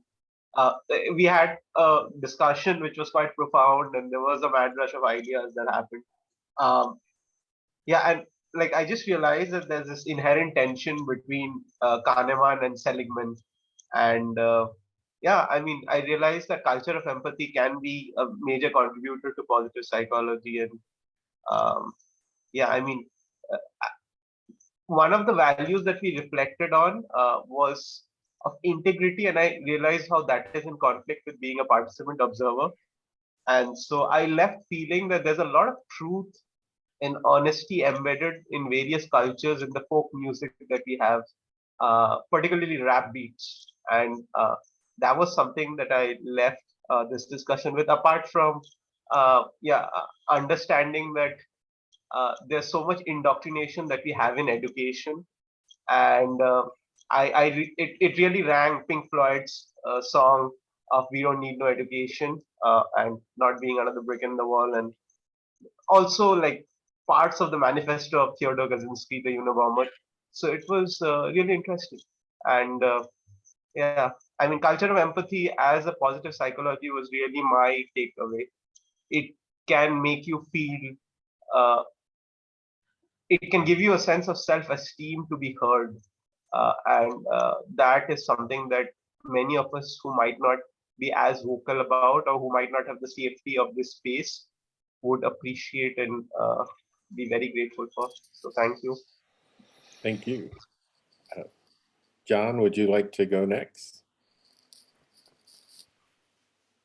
Yeah, we had a wonderful, we created a wonderful space. And I think that was one of the themes, that we are the creators of the space. And one thing that changed from when I originally read the question until we started talking was what definition of movement.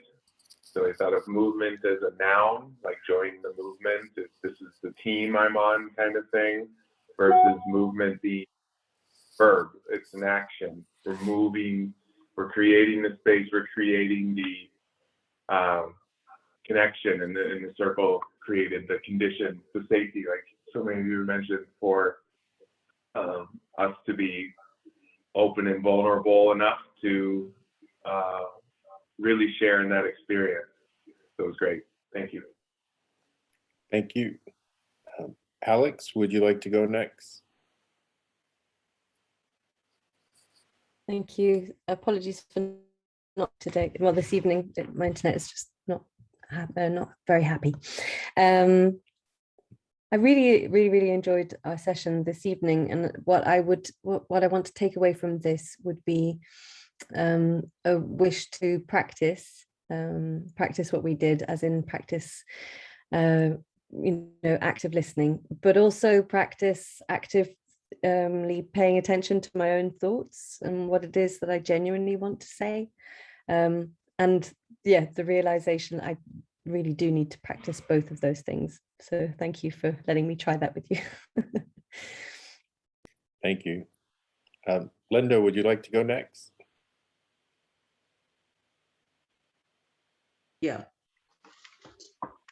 Okay, you can hear me now, right? Okay. Yes. I found this was a good group. It was a very comfortable group, and the word that kept coming up, and I was just making a note of it because I don't remember stuff too well, is safety. That when people feel safe, they're more apt to give and receive information. So yeah, it was a good circle. Empathy circles are good. Thank you. Isa, would you like to go next?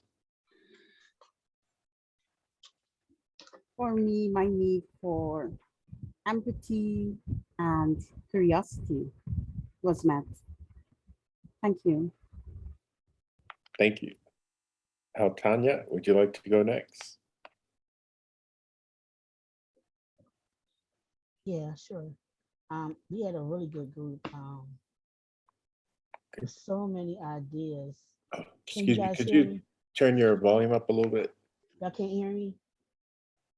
Can you hear me now? I'm working off of one hit. You can hear me now? Yes. Okay. All right. It was a really good group. It was a lot of ideas.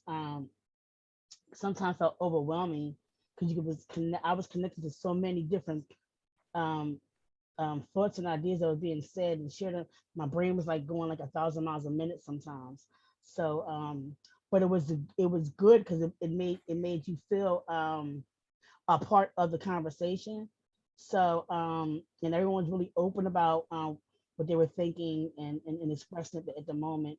And we were able to connect on so many different levels about different things. So I really enjoyed the experience. And I want to especially thank you, Dwayne, for stepping in when I needed to take care of myself. So I really appreciate that too. Thank you. And thank you for sharing. Larry, would you like to go next? Thank you, Dwayne. Yeah, I really enjoyed our circle. It was just the cradle of civilization and an infinite universe expressing itself in creative, curious, and a beautiful, safe space. It was just awesome. I love these empathy circles. Thank you. Thank you. Lou, would you like to go next? Sure. Yeah, we had a wonderful empathy circle today. I really enjoyed being with and getting to know the people in our circle. And I would say, safety was the topic or a thing that came up over and over.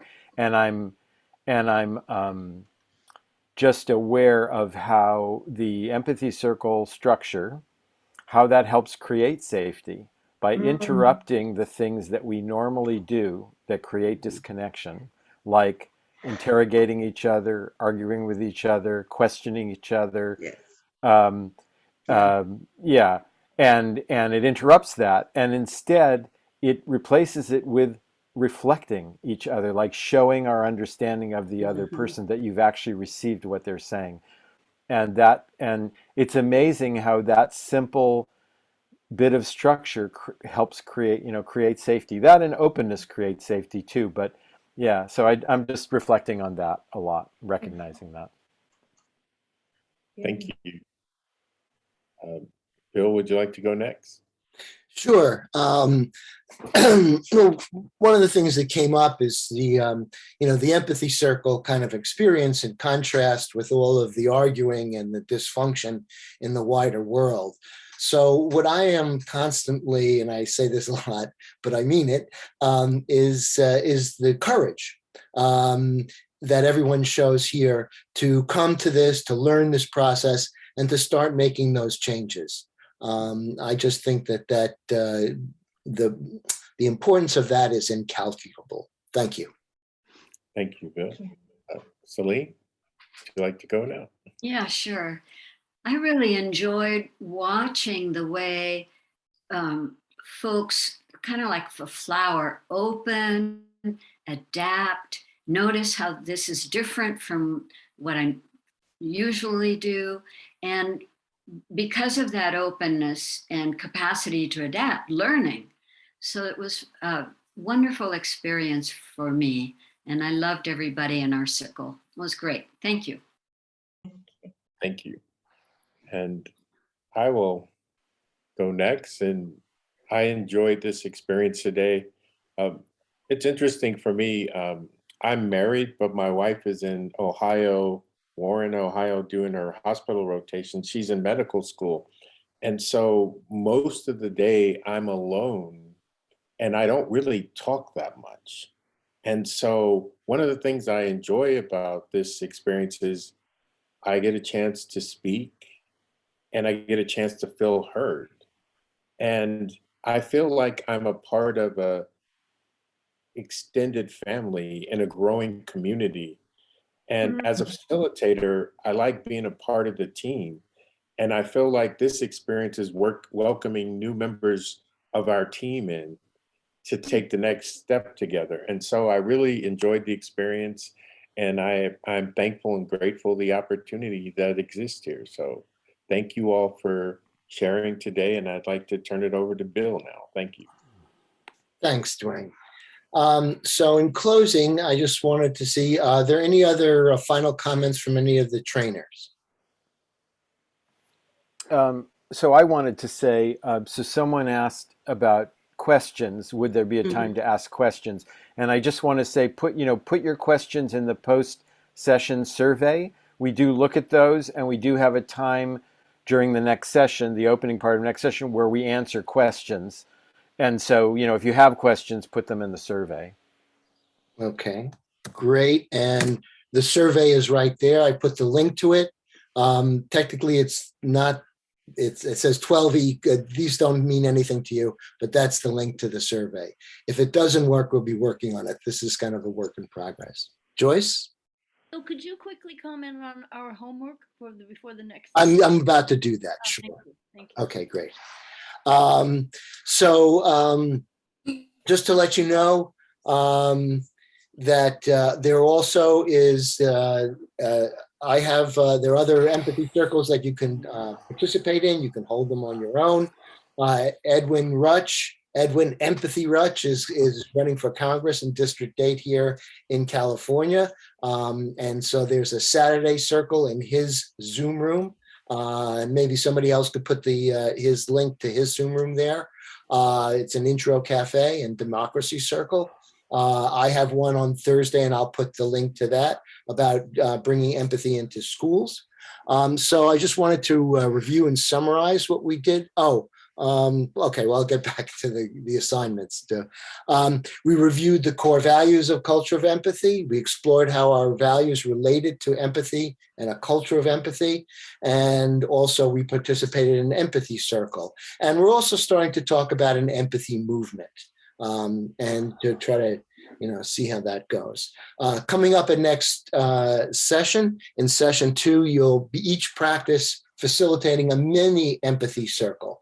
You will want to get familiar with the how-to because that'll be part of your presentation.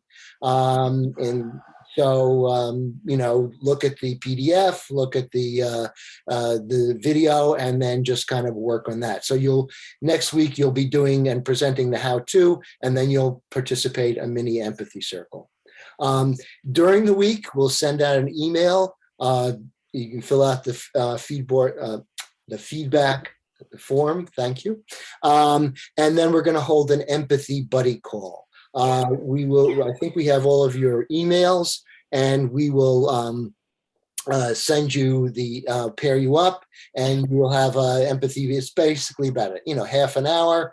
You can about 15 minutes each, and just to kind of listen to each other, have an experience of as many people in this training as possible. And if you can facilitate an empathy circle, I believe that let's see, somebody was talking about have one is running to another empathy circle to facilitate. I love that energy. And so that's it. Did I miss anything from anybody of the trainers? Did I, or to somebody? If not?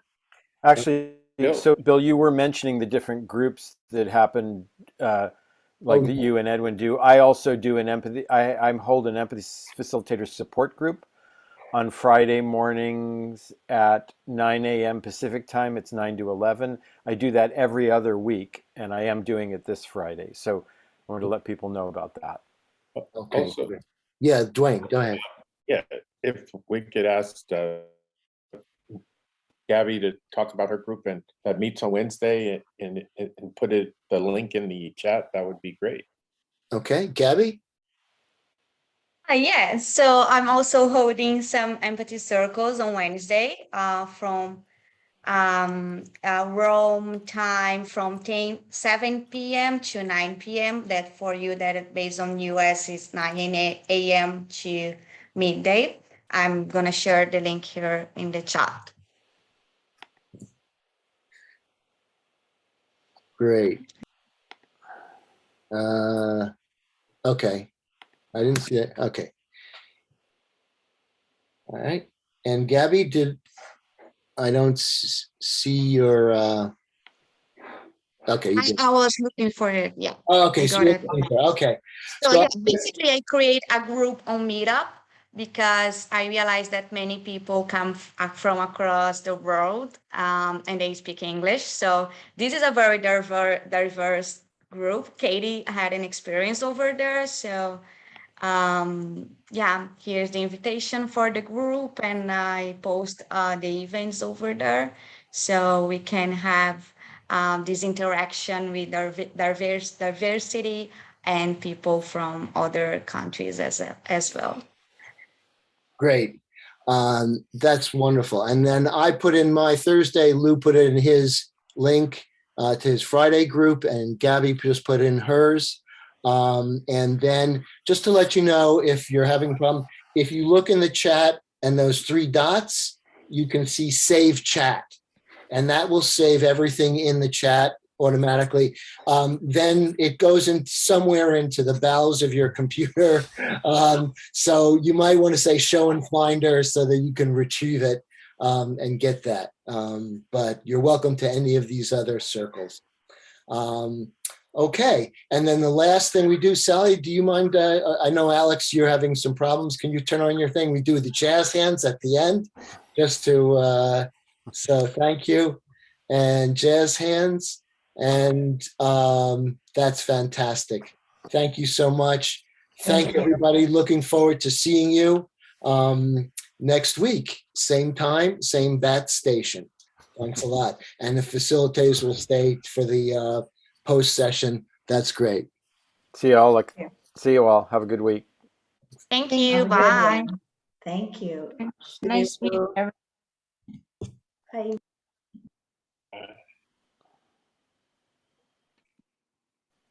Okay. And let's see. And we're almost there. Yeah. Okay. And Lou, you're facilitating Okay. the post session. Yeah. Okay. So post session, let's see, how was this session for you? What successes did you have and what challenges did you have? Or what topics is there something that you think the group needs to discuss? Anyone can go. All right. Well, Well, for me, good. I always seem to forget some of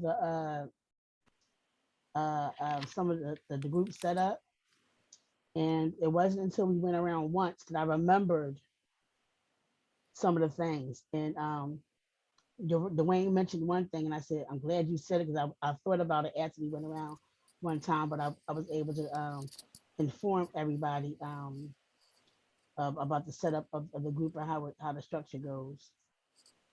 So I think I need to have me a little cheat sheet or something. Do you mean, Altonia, do you mean in the breakout that's what happened in the breakout for you?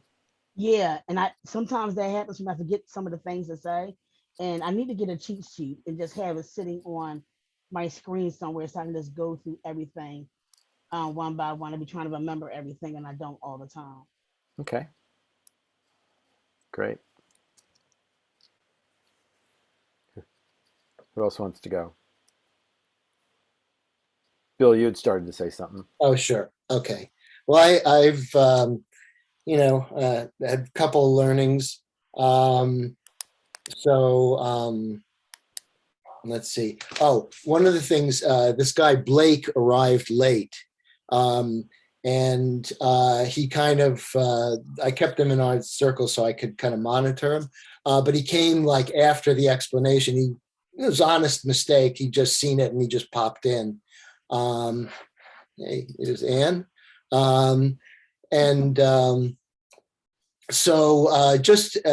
If somebody comes, unless you really know them or for some reason they have technical difficulties, once we go into the breakout rooms, we won't let anybody in at that particular time because that kind of messes up the numbers a bit.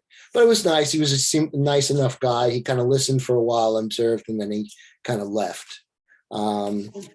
Let's see.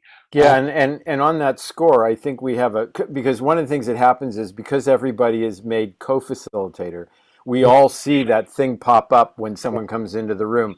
But I think we generally have a rule that nobody responds to those except the organizer. So that would be you, and it's usually Edwin, but nobody's supposed to let people in except you. Okay. Yeah. We can do that. Yeah. I've broken that rule from time to Oh, time. have you? Okay. Well, and we can decide that that's not the rule, but that, my understanding, that's how we prevent people from just coming in late who are not, shouldn't be in there. Right. And so generally once we go into the breakout, once we've done then people would have to be reoriented and that's disruptive. So that's, okay. Or me or whoever takes this role, that's fine. The other thing is just wanted to kind of let people know is that as we go into the next circles, they're more complex. So whereas we kind of encourage the people with a little bit less experience to facilitate in this session, and then also in the last session, which is just a kind of a straight empathy circle. I'm not sure exactly where everybody else, I mean, a lot of people have a lot of skills, so I'm not thinking about anybody in particular, but generally we'll have the more experienced people facilitate when they have to manage. There's a lot more managing that you have to do in those circles because they're doing the how-to, they're facilitating, you have to divide the time so everybody gets enough time. And so generally that's it. So, just kind of check in with yourself, see whether you feel ready to do that or not. If you're not, or if you're saying, I'd like to try it, or I'd like to go ahead, I feel I have the skills, but you run into some trouble and there's another more experienced facilitator, they're not trying to take over, but they're trying to support you. Okay, so that's an issue. Maybe we can, in the pre-session next week, if we know who's paired with who, we could try to let the pairs have a few minutes together to talk about those things, how they're going to work together. Yeah, we're talking about that. That would mean that, okay, I have to up my skills for the breakout room. And then just one of the things that I noticed, everybody, here we are, a diverse group, and I was just trying to put facilitators and participants, this is my learning curve, but I learned that the circle that we were recording was a real white circle. And so that's not really descriptive of the group. I think, we all have leadership groups. So I'm going to try to up my game a little bit. As I start to get more comfortable, then I can start to think about those tertiary things, and so that's a learning curve for me. I want to thank Celine personally. I really thank Celine's really wonderful facilitation, because I felt very secure and that everything was running well, so that I could kind of look at these other things. So I really appreciate, and everybody else here. Thanks, and thanks for your leadership. That's it. Thanks, Bill. Dwayne. You're muted, Dwayne. No, I'm just kidding. One of the things that you just spoke to, I had suggested at the last planning meeting that to have some idea of what the breakout rooms would be, now that we know who may be showing up for the next one, to have some idea and to utilize Tanya's skills with the spreadsheet to already have some idea of the breakout groups. And then if you need to make adjustments, you could make them, but have some idea already to make it simpler for you. The same way that, you know, the pairing's going to be done in advance for the buddy calls, that you could have some idea now that you've seen everybody of who might be in the next breakout groups to you know, something to consider. And then I also wanted to thank Tanya. It was good. We haven't worked together in a group, so it was good to be in an empathy circle with you and to learn more about you and have that experience together. So yeah, I wanted to say thank you. I enjoyed Thank you, Dwayne.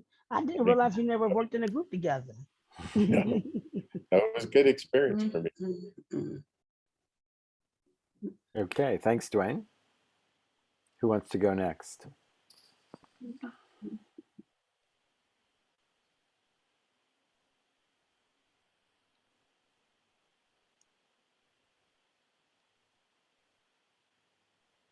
Okay, well, I'll go next then. I had, let's see, you know, so I thought it went really well. Circle, I was working with Linda. We were co-facilitating, and our circle went really well. I love what you did, Linda. I loved how you adjusted. You know, you started out saying one thing, and then a participant said, well, what about this? And then you know, and that's not easy to kind of like rejigger like that. And you did an amazing job of adjusting. And you did a great job of running the circle. And I felt very welcomed and invited to, you know, add things. So I felt very, very supported. That was good. I was glad you were there because I like it when it's two people because you have a balance. Well, you have support. And when they have questions or whatever, it's not just one person and somebody else.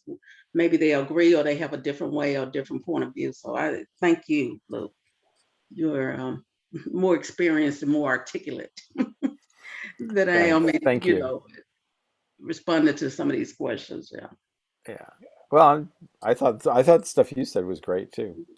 The other notes I have are so the introduction to the empathy circle. I think so, Larry. I don't know if what you did is how you introduced the empathy circle, or if what you did was just kind of reviewing the instruction sheet. But I think that I think it's good for the participants to hear different people do introductions, because everyone does it a little bit differently, and they're formulating, you know, how they're going to do it, make it their own. And so I think the diversity of hearing how different people do it is a good idea. And yeah, so I think it should be an introduction. So I don't know if that's how you introduce it or not, but I wanted to make that clear, that I thought the role of the person that does what you were doing is to actually do an introduction to the circle.